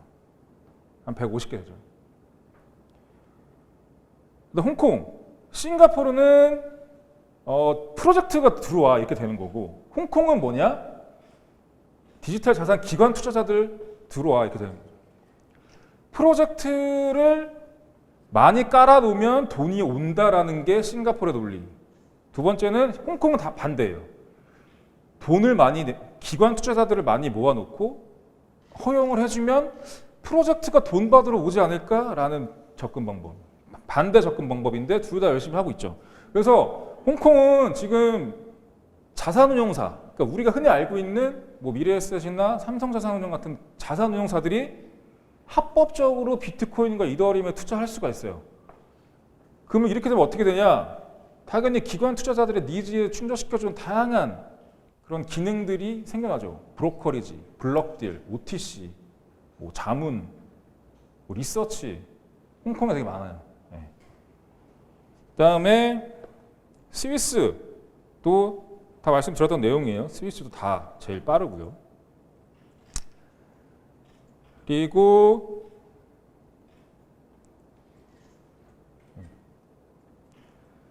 그다음에 대한민국은 할 얘기가 없으니까 넘어가도록 하겠습니다. 농담이고요. 네. 대한민국은 아직까지 좀 힘들죠. 네. 상계의 난, 이게 제 책에 이 단어가 들어와 있는데 제가 늦춰봤던 건 아닌데 이제 같이 쓰시는 분이 이 단어를 또 만들어갖고 또 만들었나? 아니면 어디 커뮤니티에 있었나? 전 정부를 되게 좋아하거든요. 왜냐면 비즈니스 할 때 정부를 척지면 안 되니까. 근데 이제 또 이 단어가 들어가 있어갖고 혹시 또 보셨을까? 안 봤겠죠? 한계나는. 여튼 우리나라는 안 된다. 싹 다 안 된다. 사기다. 바다 이야기다. 뭐 이런. 이제 제일 중요한 파트인데요. 미래에 대해서 봐야겠죠. 그 전에 이제 피델리티 디지털 에셋이 설문조사를 했어요. 2018년 11월부터 2019년 2월 뭐 한 4달 동안 했는데 기관 투자자들 중에서 이제 기관 투자자들이 버추얼 포트폴리오를 어떻게 받아들이느냐에 대한 결과거든요. 그러니까 대체 투자 클래스로 보고 있다. 아니면 완전 독립된 자산으로 보고 있다. 그러니까 독립된 자산으로 하나의 자산 그 시장이 형성될 건지 아니면 전통 자산을 대체할 수 있는 포트폴리오 안에 들어갈 건지. 그래서 지금 대부분은 대체 쪽으로 봤다가 아예 이것만의 시장을 만들어낼 가능성이 좀 높아지는 거예요. 왼쪽으로 옮겨간다고 보시면 될 것 같고요. 그래서 미래가 어떻게 펼쳐지냐면 이 하나, 둘, 셋, 넷 다 6개의 그런 테마들이 시그널들이 점점 이제 수면 위로 올라오겠죠. 6개가 다 올라오면 6개가 다 올라왔다. 근데 투자를 안 했었다. 그러면 이제 다음 기회를 찾으셔야 돼요. 한 30년, 40년 뒤에 나올 또 다른 이머징 테크놀로지를 찾으셔야 되고 근데 마침 내가 투자를 해놨는데 이 6개가 딱 맞아 떨어져서 수면 위로 올라왔다? 그러면 이제 굉장히 인생이 행복해지겠죠.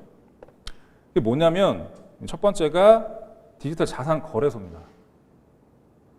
거래소. 근데 좀 다른 거래소예요.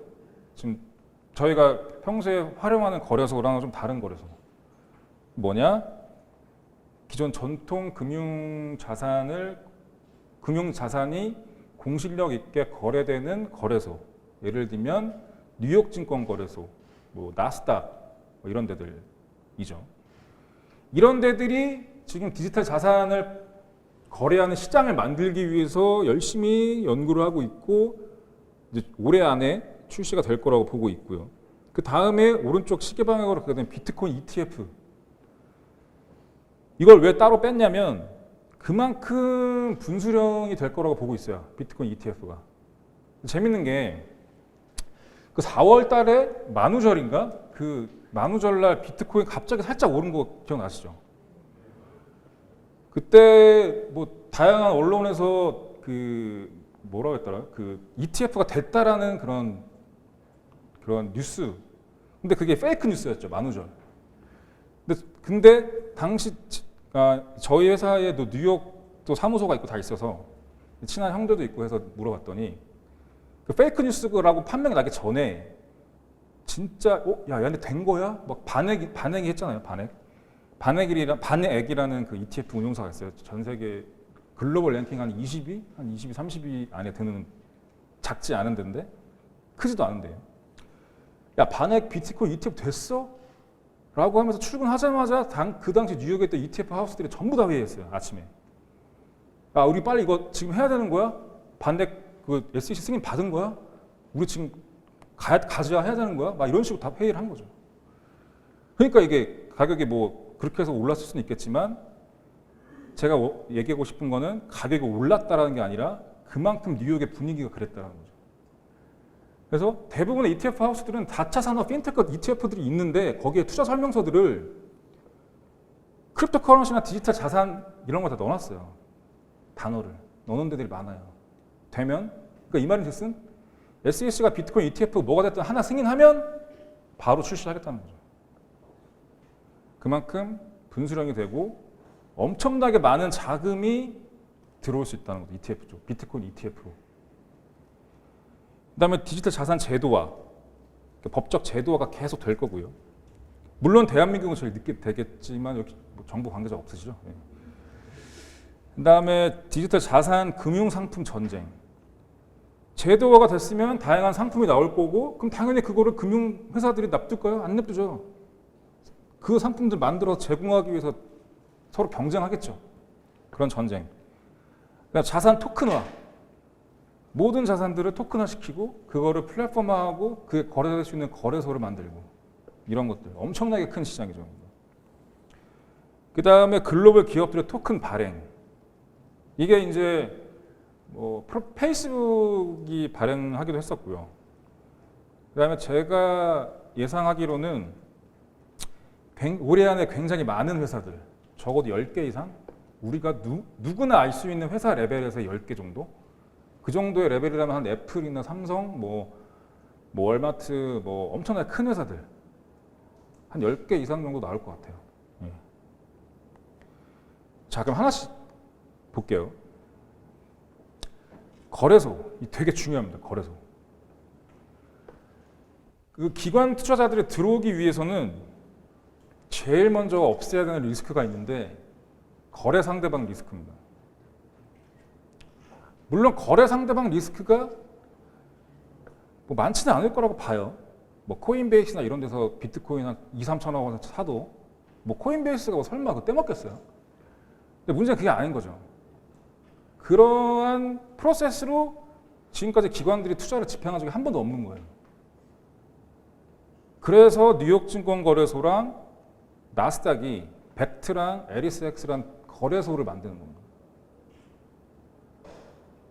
얘는 이 생리를 아니까 우리가 만들어줘야 골드만도 들어오고 JP모건도 들어오고 다 하는 거지 라고 보는 거예요.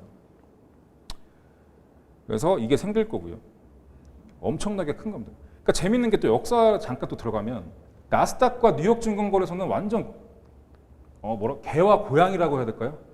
거의 뭐 서로 못 잡아먹어서 안달이에요. 왜냐? 뉴욕증권거래소가 옛날에는 런던 증권거래소가 탑이었어요. 런던. 금융의 허브였죠, 런던이. 근데 만나서 뭐 종이 쓰고 막 사진도 한번 찍고 막 이러면서 주식 거래하던 게 런던이었고 뉴욕 증권거래소는 전신 모스부로 안 만나도 전신으로 투자 그걸 합니다. 요거 활용해서 뉴욕 증권거래소가 글로벌 탑 거래소가 돼요. 요 신기술 딱 넣어서. 물론 런던이 또 그 해가 지는 국면이기도 했었고요. 그러면서 그 당시 1920년, 10년부터 한 5, 60년, 70년대까지 전부 다 대부분의 모든 기업들이 다 뉴욕 증권거래소에 상장이 되죠. 그러다가 나스닥이 어떻게 하냐면 인터넷 시대 때 거래 수수료를 낮추고 스타트업들이 당시에는 인터넷 회사들이 스타트업이었다고 그랬죠. 돈이 없잖아요. 근데 기술력은 있잖아. 자금을 조달해야 되잖아요. 그러면 좀 싸게 상장시켜 주는 겁니다. 그래서 그 당시 기술 회사들이 다 나스닥에 들어왔죠. 스타벅스, 테슬라, 마이크로소프트, 애플, 구글 뭐 전부 다 나스닥. 그랬더니 근데 공교롭게 이 회사들이 지금 글로벌 시가총액 1위부터 10위까지가 다 이런 회사들이에요. 그러니까 나스닥이 대박이 난 거예요. 인터넷 딱 잡아갖고 테크. 그랬더니 뉴욕 증권거래소가 어떻게 할까요? 가만히 안 보겠죠. 그래서 부랴부랴 2010년도부터 테크 막 또 IPO 해요. 알리바바, 트위터 뭐 이런 것들. 근데 이 두 거래소가 지금 동시에 블록체인 디지털 자산 거래소를 런칭을 준비하고 있죠. 이 말은 뭐냐? 인터넷 이후에 이 두 거래소가 보는 미래가 디지털이라는 거죠. 그 다음에 ETF. 제가 잠깐 말씀드렸죠. ETF는 너무 큰 이슈입니다. 이건 정말 문이 열리는 이슈고 이게 문이 열려서 뭐 차례로 들어오는 게 아니라 문이 열리면 우르르 들어와서 문 박살나는 그런 이슈예요. 이건. 그래서 계속적으로 뉴스를 팔로우 하셔야 되고 그래서 재밌는 게 계속 말씀드리지만 법, 규제, 정책, 제도 이게 제일 중요합니다. ETF가 나오려면 SEC라는 미국 뉴욕 증권거래위원회에서 승인을 해야 돼요. 비트코인 ETF 이제 오케이 가자 해야 되는데 이걸 누가 결정하냐? 왼쪽에 있는 5명의 커미셔너들이 결정합니다. 다수결로. 그래서 이 양반들의 성향, 이 양반들이 속한 정당, 얘가 지금 뭐 핀테크의 우호적인지 이거를 보시는 게 진짜 중요해요. 차트 보는 것보다 더 중요해요, 이게. 유튜브에서 막 차트 방송하는 거 안 보셔도 되고 이 사람들이 뉴스에서 핀테크나 개인정보 보호법이나 프라이버시나 아니면 디지털 커런시나 비트코인에서 뭔 얘기를 하고 있는지. 왜냐면 그 차트 보는 그런 다양한 전문가들은 이 사람들은 힘이 없는 사람들이에요. 근데 이 사람들은 여기 있는 5명은 힘이 있는 사람들. 세상을 바꿀 힘이 있는 사람들이죠. 그래서 일단 맨 위에 제이 클레이튼 의장은 중립이에요. 이 사람은 의장이기 때문에 이 사람의 의중은 좀 알기가 어렵지만 그래도 컨센서스라는 그런 다양한 블록체인 행사에도 가끔 나오기 때문에 관심은 있겠죠. 당연히 관심이 없을 수가 없죠. 지금 그 밑에 있는 여자분 헤스터 피어스라는 사람은 굉장히 우호적. 이 사람은 크립토 엄마라고 부를 정도로 크립토 맘. 여기서 퀴즈 한번 낼게요. 진짜 이건 이 5명 중에서 예를 들어 5명 중에서 지난번에 비트코인 ETF 승인 때 유일하게 나머지는 다 반대했는데 유일하게 찬성한 사람 누굴까요? 맞습니다. 여기 이건 이제 순발력 체크하는 테스트였고요. 그래서 여기 보시면 될 것 같고요. 헤스터 피어스 크립토 맘 엄마예요, 엄마. 그러니까 모든 크립토 블록체인의 엄마가 되는 엄마죠. 그 다음에 이 사람이 일라드 로이스먼이 이제 공화당 출신인데 작년 9월에 임명이 됐거든요. 원래 핀테크에 되게 우호적인 사람이에요. 그 다음에 이 사람 로버트 잭슨 주니어가 민주당 소속인데, 그러니까 민주당이 대체적으로 이 블록체인과 크립토 쪽에 디지털 자산 쪽에 부정적이에요. 왜냐하면 민주당은 포퓰리즘적인 마인드가 있어요. 우리 국민들 이렇게 위험한 자산에 투자하는 거 힘든다. 결국엔 니네가 손해다. 우리를 믿어라. 아직은 아니다. 라는 기조가 있어요.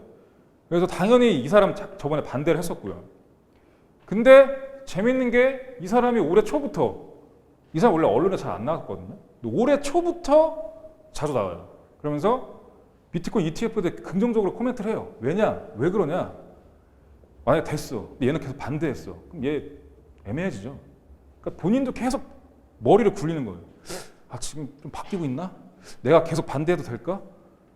이거 갈 것 같은데 막 이러면서 이제 올해부터 미국의 유력한 정치 일간지에 계속 이제 긍정적인 코멘트를 주고 있고.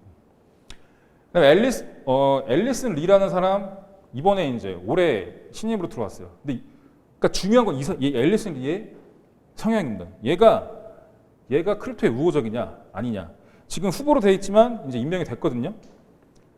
근데 만약에 얘가 디지털 자산 시장에 우호적이다라는 멘트를 하면 분위기가 어떻게 되겠어요? 이제 넘어가겠죠, 분위기가. 그런 얘기이고요. 좀 할 얘기가 좀 많이 남아서 바로 넘어갈게요. 그다음에 자산 제도화. 뭐 대한민국이랑 중국 빼고는 다 열심히 하고 있다라고 보시면 되고요. 너무 정보를 까고 있나요? 제가 원래 정치에 관심이 없었는데 이쪽에 들어오고 나서 정치 뉴스 되게 많이 보게 되더라고요. 너무 좀 답답해갖고 또 마침 또 증시가 박살이 나고 있고 또 할 말 많은데 안 할게요. 네. 여튼 미국은 지금 다 되고 있고, 근데 2018년도 오른쪽에 표를 보시면 그러니까 월드 이코노믹 포럼에서 매년 국가 경쟁력 순위를 발표하거든요. 30위권 내에 있는 그 국가들 중에서 단 두 나라, 대한민국하고 중국만 금지. 그러면 여기서 우리가 판단을 하는 거죠. 투자 판단을. 나는 대한민국과 중국이 맞다라고 생각하면은 그냥 손 떼고 나가는 거고요. 나는 미국과 싱가포르, 독일, 스위스, 일본, 홍콩, 영국, 캐나다, 호주가 맞을 것 같다. 그러면 투자하는 거죠. 그건 이제 여러분의 판단에 맡길게요. 그 다음에 디지털 자산 금융 상품 전쟁, 이게 또 되게 중요한데, 그러니까 기존에는 비트코인이나 이더리움을 개별적으로 내가 샀다라고 하면 이제는 그거 관련된 금융 상품이 나오는 겁니다. 근데 금융 상품이 나오기 위해서는 필수적으로 갖춰야 될 인프라가 있어요. 그 중에 하나가 회계. 왜냐면 금융 상품이 막 운용이 되는데 그게 회계가 안 된다? 그럼 이 금융 상품이 얼마인지를 모르는 거 아니에요. 말이 안 되거든요. 회계가 돼야 된다. 그 다음에 수탁 대신 맡아서 보관해 주는 서비스. 펀드처럼. 근데 이것도 지금 나오고 있다는 거죠. 재밌는 게 전 세계 빅4 회계 펌, PwC, 딜로이트, ENY, KPMG 전부 다 지금 여기 올인입니다. 구글에 블록체인 치면 이 4개 회사가 만들어낸 리포트가 그냥 쏟아져요. 그냥. 얘네가 이거 보고서 하나 만드는 것도 일이거든요. 그게. 그 쓰는 월급 줘야 되지. 디자인비 들어가지. 배포할 때 돈 들어가지. 되게 복잡해요. 그것도. 쏟아내는 거예요. 왜냐? 마케팅이죠. 야, 회계는 우리지. 회계는 PwC지. 디지털은. 이것 때문에 하는 거야. 쏟아붓는 거예요. 돈을. 그 다음에 수탁. 코인베이스, 피델리티 다 수탁하고 있고요. 최근에는 국민은행이 디지털 자산 수탁 사업을 하겠다고 발표를 했죠. 국민은행 한다고 하면 또 어디 할까요? 딱 제가 아까 말씀드렸죠. 기관 특성. 하나은행하고 우리은행하고 신한은행하고 다 하는 거죠, 이제. 네.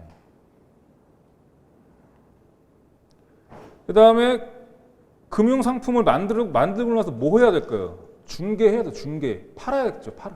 브로커리지 해야겠죠. 그러면 다양한 금융 상품을 브로커리지를 해서 제공하는 회사들이 은행도 있고 증권사도 있죠. 자산운용사는 그 금융 상품을 운영하는 데고 판매는 이제 국내의 경우에는 그런 회사들이 하는데 지금은 다 안 되죠, 당연히. 금융위원회나 금융감독원은 금융기관들은 암호화폐를 갖고 있으면 안 돼요, 지금 이제. 법은 없지만 갖고 있으면 때려 맞습니다. 안 되는 거고. 근데 한국이 안 된다고 해서 영원히 안 되는 거 아니죠. 미국을 먼저 볼게요. 그래서 미국 보면은 굉장히 큰 증권사들이 주황색으로 칠하는 그 막대 그래프, 피델리티는 증권도 있고 운용사 같이 있는 회사고요. 2,300만 명의 고객이 있어요. 피델리티 인베스트먼트. 뉴욕 가시면 스타벅스 3개 있으면 스타벅스 5개 있으면 피델리티 하나 있습니다. 그만큼 많아요. 지점이 많고 2,300만 개. 그다음에 미국인의 퇴직연금의 거의 90%를 담당하고 있어요. 피델리티가. 그다음에 두 번째 TD 아메리트레이드라는 그런 증권사 한 1,000만 명 고객이. 그다음에 이트레이드 한 400만 명. 그다음에 제가 남색으로 칠했는데 찰스 슈왑 여기도 좀 돼요. 결론은 다 돼요, 다 하고 있어요 지금. 선물도 하고 있고 선물 중개업, 선물. 예. 그 다음에 이런 전통 브로커리지 하는 회사 말고도 로빈후드라는 신생 스타트업들도 지금 이거 하고 있고, 얘네는 이제 거래소 만들 거예요. 로빈후드. 그러니까 아까 말했던 나스닥이랑 증권거래소, 뉴욕 증권거래소랑 경쟁할 수 있는 그런 거래소를 만들려고 하고 있고요. 그 다음에 직간접 투자, 직접 투자도 있고 간접 투자도 있죠. 투자는 둘 중에 하나죠. 내가 직접 주식을 사냐, 간접 투자하는 펀드를 가입하냐. 당연히 그 두 가지 상품 다 나오겠죠. 그래서 다 말씀드린 내용들입니다. 그래서 오른쪽에 이 디지털 자산 인력 채용을 시작한 골드만삭스라고 되어 있는데, 얘네도 이제 이쪽에 출사표를 던져서 인력을 채용하는 거죠. 근데 회사 생활을 하셔서 아시겠지만 기존의 회사가 새로운 비즈니스를 하는 게 굉장히 어려워요. 설득을 해야 될 의사결정자들이 굉장히 많고, 하나하나 설득하다 가다가 갑자기 다 설득해 가고 있는데 갑자기 여기서 아닌 것 같아. 다시 내려와. 갔다 내려오고. 엄청나게 많은 PT와 의사결정자들 설득하는 과정이 필요한데 그게 이미 골드만삭스는 끝났다는 거죠. 그래서 그림을 그렸고 필요한 인력을 사전에 세팅을 했고 사람을 뽑겠다라고 공고를 낸 거죠. 그 다음에 금융회사들이 제일 큰 가능성을 보고 있는 분야, 자산 토큰화. 아까 맨 처음 슬라이드에 골드만삭스 CEO가 얘기했죠. 자산 토큰화와 스테이블 코인과 뭐였더라? 마찰이 없는 금융에 관심이 많다. 근데 골드만삭스 CEO 되게 착해요, 이 사람이. 다 얘기했어요, 지금. 걔네 계획을. 자산을 토큰화하고 그 토큰화를 거래할 때 자사 스테이블 코인을 만들고 그걸 활용해서 전통금융보다 좀 더 편안한 투자 생태계를 만들겠다라고 아주 친절하게 얘기를 해줬어요, 지금 골드만삭스는. 그럼 어떻게 된다? 골드만삭스 토큰 나오겠죠, 조만간. 근데 왜 하냐? 증권형 토큰 때문에 하는 거예요. 자산을 토큰화할 수 있기 때문에. 지금 우리가 알고 있는 모든 자산, 주식, 채권, 부동산, 뭐 인프라, 금, 원유 전부 다 토큰화이징 할 수 있어요. 토큰과 연동시킬 수가 있죠. 그러면 다양한 장점들이 생기겠죠.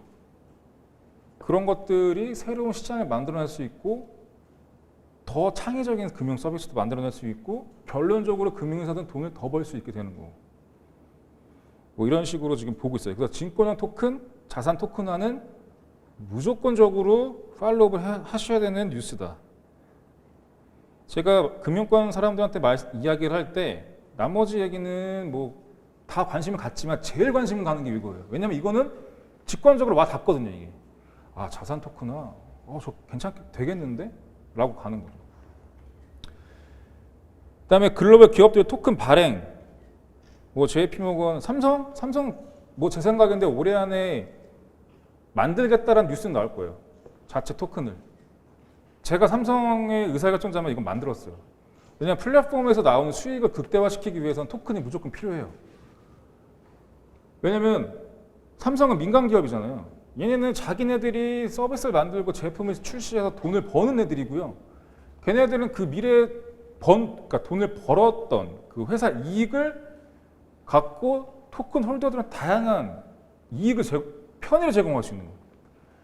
그래서 제가 국가 주도하는 그 디지털 페이 토큰을 안 좋아하는 이유가 국가의 수입은 하나밖에 없어요. 조세. 세금 거둔 거예요. 세금 거둔 걸로 자기네 페이 쓰는 사람한테 혜택 제공하는 거예요. 좀 부당하죠, 이거는. 그래서 토큰 발행은 민간 회사에서 해야 되는 거고, 민간 회사가 돈을 벌어서 그 토큰 홀더들한테 리베이트나 페이백을 제공해야 되는 거고, 그러면서 생태계를 더 크게 만들고 뭐 얼라이언스를 만들고 해서 가는 거지. 갑자기 막 정부가 야 이제 우리 토큰 만들게라고 하면은 뭐 그거에 대한 혜택을 누가 뭐 GDP 상승분만큼 주나요? 그거 아니죠. 이상하거든요, 이건. 그래서 민간 주도의 토큰 이코노미가 탄생할 가능성이 많고, 이게 향후에는 이제 뭐 5년, 10년 있어야겠지만 GDP에 큰 기여를 할 수도 있다라고 말씀드린 거고. 그래서 나온 게 리브라죠. 그래서 프로젝트가 나온 게. 그러니까 리브라는 나올 수밖에 없어요. 이거는 그냥 출시된다라고 보시면 돼요. 가끔 이제 뉴스에서 뭐 달러 패권에 도전하는 뭐 산업자본과 그 금융자본, 금융자본에서 그리고 정부의 그런 싸움, 발권력 갖고 있는 발권력을 담보로 한 뭐 빅뱅, 제가 봤을 때 말이 안 돼요 이거는. 페이스북이 올해 작년 말에 어느 위기까지 왔었냐면 회사가 해체될 뻔했어요. 지금 민주당의 엘리자베스 워런이나 지금 차기 대선 주자들, 얘네들이 계속 인터넷 테크 기업 다 찢어버리려고 하고 있잖아요 지금. 그거의 제1표적이 페이스북이었습니다. 근데 페이스북이 자기네들이 지금 더군다나 얘네는 페이스북은 개인정보 유출에 대한 그런 전과도 있어. 벌금도 엄청 때려받고 심지어 미국 대선과 그 브렉시트에 개인정보를 무단으로 활용해서 부당한 영향력을 행사했어요. 그러니까 개인들의 일촌이나 뭐 이런 것들 다 검열을 해갖고 일촌에 쫙 그냥 그 선전 문구를 뿌리고 막 이렇게 한 거예요. 그럼 진짜 대선까지 조작이 가능하거든요. 왜냐면 25억 명이 쓰고 있는데.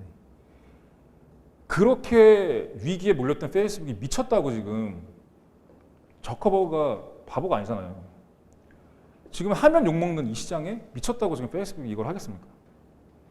지금 그 어떤 회사도 뭐 미국은 그나마 나은데 예를 들어서 한국에서 지금 그 어떤 회사도 이걸 하겠다라고 발표를 하기 어려워요. 블록체인 디지털을 하겠다. 페이스북이 그걸 한 거예요 지금. 완전 위기 상황에서. 이 말인즉슨 페이스북은 정부랑 딜을 할 수밖에 없어요. 청사진을 제공할 수밖에 없는 거죠. 리브라라는 프로젝트를 우리가 할 건데 리브라를 통해서 우리가 얻을 수 있는 건 이거야. 다양한 뭐 송금 수수료, 결제 수수료, 그다음에 우리의 플랫폼이 이커머스로 발전되길 원해. 이건 우리가 가져갈게. 대신에 그럼 정부는 이렇게 얘기하는 거죠. 그건 니네가 가져갈 수 있는 건데 그럼 우리는 뭘 가져가는 거니? 기브앤테이크니까. 그럼 페드나 이런 데들, 페드나 유럽 중앙은행 뭐 이런 데들, 그러니까 하드 커런시, 그러니까 기축통화 바스켓에 들어가 있는 주요 중앙은행들과 당연히 미팅을 하고 딜을 했겠죠. 제일 중요한 건 페드겠죠. 페드. 그러면 제롬 파월 의장이란 제롬 파월 의장한테 어떤 청사진을 줬길래 리브라가 되는 거냐? 여기에서 잠깐 이제 또 역사로 들어가는데 그 달러의 역사, 그러니까 그 기축통화의 역사도 한번 검색해 보시면 되게 재밌거든요. 기축통화의 역사. 파운드화였다가 이제 달러로 왔다가 지금 이제 달러로 왔더니 기축통화 되면 좋을 줄 알았더니 문제가 생기네. 트리핀 딜레마라고 있어요. 기축통화는 계속적으로 찍어내서 산업에서 뿌려줘야 되기 때문에 가격이 떨어질 수밖에 없어요. 근데 여튼 문제는 그 두 가지. 그러니까 가격이 떨어지는 거를 어떻게 막냐면 그 사용처를 계속해서 넓혀야 돼요. 달러의 수요처를. 그래야 달러가 더 많이 쓰이니까 가격이 떨어지는 걸 좀 받쳐주겠죠. 그래서 이렇게 외줄타기를 해서 가는 건데 그때 그 헨리 키신저 그 국무장관이 페트로달러를 만들죠. 페트로달러. 달러의 수요처를 찾는데 그게 원유였어요. 원유 결제 시 달러를 쓰는 거였어요. 그래서 사우디와 미국이 맹방이 된 이유가 사우디를 시작으로 그 오펙 국가들의 원유 선물 결제, 원유 결제를 달러로 받은 거예요. 그러니까 달러를 석유가 2차 산업, 3차 산업, 2차 산업 이때 석유가 없으면 아무것도 못 하잖아요. 전 세계 모두가 석유가 필요한데 그걸 결제하려면 달러로 써야 돼요. 이것만큼 달러의 수요처가 늘어날 수 있는 게 없죠. 그러니까 신의 한 수였어요, 이게. 근데 이거에 대해서 지금 중국이 위안화 원유 선물을 지금 만들었어요. 그럼 어디랑 했냐? 미국을 싫어하는 애들이랑 해겠죠. 이란, 베네수엘라 이런 애들이랑. 그러니까 중국이 지금 위안화를 기축통화로 만들기 위해서 굉장히 노력을 하는데 번번이 안 돼요. 그 달러가 가진 길을 그대로 답습을 하는 거죠. 그래서 미국은 뭐 위안화가 우리의 지위를 무너뜨릴 수 없을 거라는 거 알지만 기분이 나쁜 거예요. 계속 우리가 갔던 그대로를 따라하고 있으니까. 그래서 무역 분쟁도 일어나는 거고 5G 때리고. 근데 그게 5G 뭐 무역 분쟁에 때리는 가장 큰 이유가 지금까지는 그 석유가 산업을 움직였죠. 이제는 데이터가 움직입니다. 데이터. 개인정보, 빅데이터. 이게 다 산업을 움직여요. 여기서 모든 산업이 파생돼요. 이제는. 그러면 미국 입장에서 어떻게 하냐면 데이터 결제를 달러로 하기 위해서 노력을 하는 거예요. 지금. 그래서 지금 화웨이를 때리는 거고 미국은 계속 중국한테 관세 때리는 거예요. 사이좋게 지내자고 하다가 또 관세 때렸잖아요. 이게 뭐냐? 이것 때문에 데이터 기축통화를 달러로 가져가기 위해서. 거기에서 선봉장이 누구냐? 리브라예요. 리브라. 왜냐하면 리브라는 그 리저브가 있어요. 요 리저브가 있는데 이 리저브가 늘어난 만큼 리브라가 나오겠죠. 그러면 이 리저브는 어떻게 구성되냐? 주요 통화 바스켓, 달러, 유로와 파운드와 그다음에 엔화 바스켓이 있고요. 그다음에 주요 선진국 채권. 근데 미국 국채가 제일 많을 거예요. 유동화하기도 편하고. 그럼 미국 국채는 당연히 달러 결제. 그다음에 통화 바스켓에서도 달러가 제일 많고. 그러면 리브라 리저브에는 당연히 달러가 제일 많아요. 한 반 이상의 달러예요. 리브라 리저브는. 그다음에 뭐 유로화 조금 있을 거고 뭐 국채 몇 개 있을 거고 할 건데 이 말인즉슨 리브라가 쓰인다. 많이 쓰인다. 그럼 리저브가 계속 커지겠죠. 달러가 이렇게 계속 들어가는 거예요. 달러의 더 큰 수요처, 페트로 달러 이후에 포스트 페트로 달러를 만들어낼 수 있는 거예요. 이거에 대한 청사진을 안 보여줬다라면 말이 안 돼요. 그러니까 이걸 분명히 보여줬어요. 그러면 청문회에서 왜 그렇게 까냐? 왜 그렇게 상원의원들이 까냐? 청문회는 까는 자리예요. 뭐 청문회에서 고생하셨어요. 너무 훌륭하네요라고 얘기하겠어요? 청문회는 이 리브라가 탄생함으로써 발생되는 잠재적인 리스크를 진단하고 그걸 정책적으로 어떻게 풀까를 고민하는 자리지. 마커스 너 너무 고생했다. 너 굿잡이다. 야. 이런 자리가 아니잖아요. 그리고 멘트를 자세히 보면 절대 금지시키겠다. 무조건 뭐 안 되겠다. 이런 얘기 절대 안 해요. 이거 하면 생각해 볼게. 이거 하면 생각해 볼게. 다 그런 내용이죠. 그래서 페이스북 걱정은 안 하시는 게 낫다라는 거고요. 제가 했던 얘기. 여튼 다 끝났고요. 그래서 이러한 미래가 펼쳐질 거고 그 미래에서 이제 저마다의 그런 투자 기회를 좀 잘 찾는 게 굉장히 중요하고요. 그래서 여기 모이신 분들은 좀 이런 좋은 투자 기회를 또 잘 찾았으면 좋겠습니다. 여기서도 찾고 또 UDC 가서도 찾으시면 더 좋고요. 그래서 발표는 마치도록 하겠습니다. 고생하셨습니다. 네.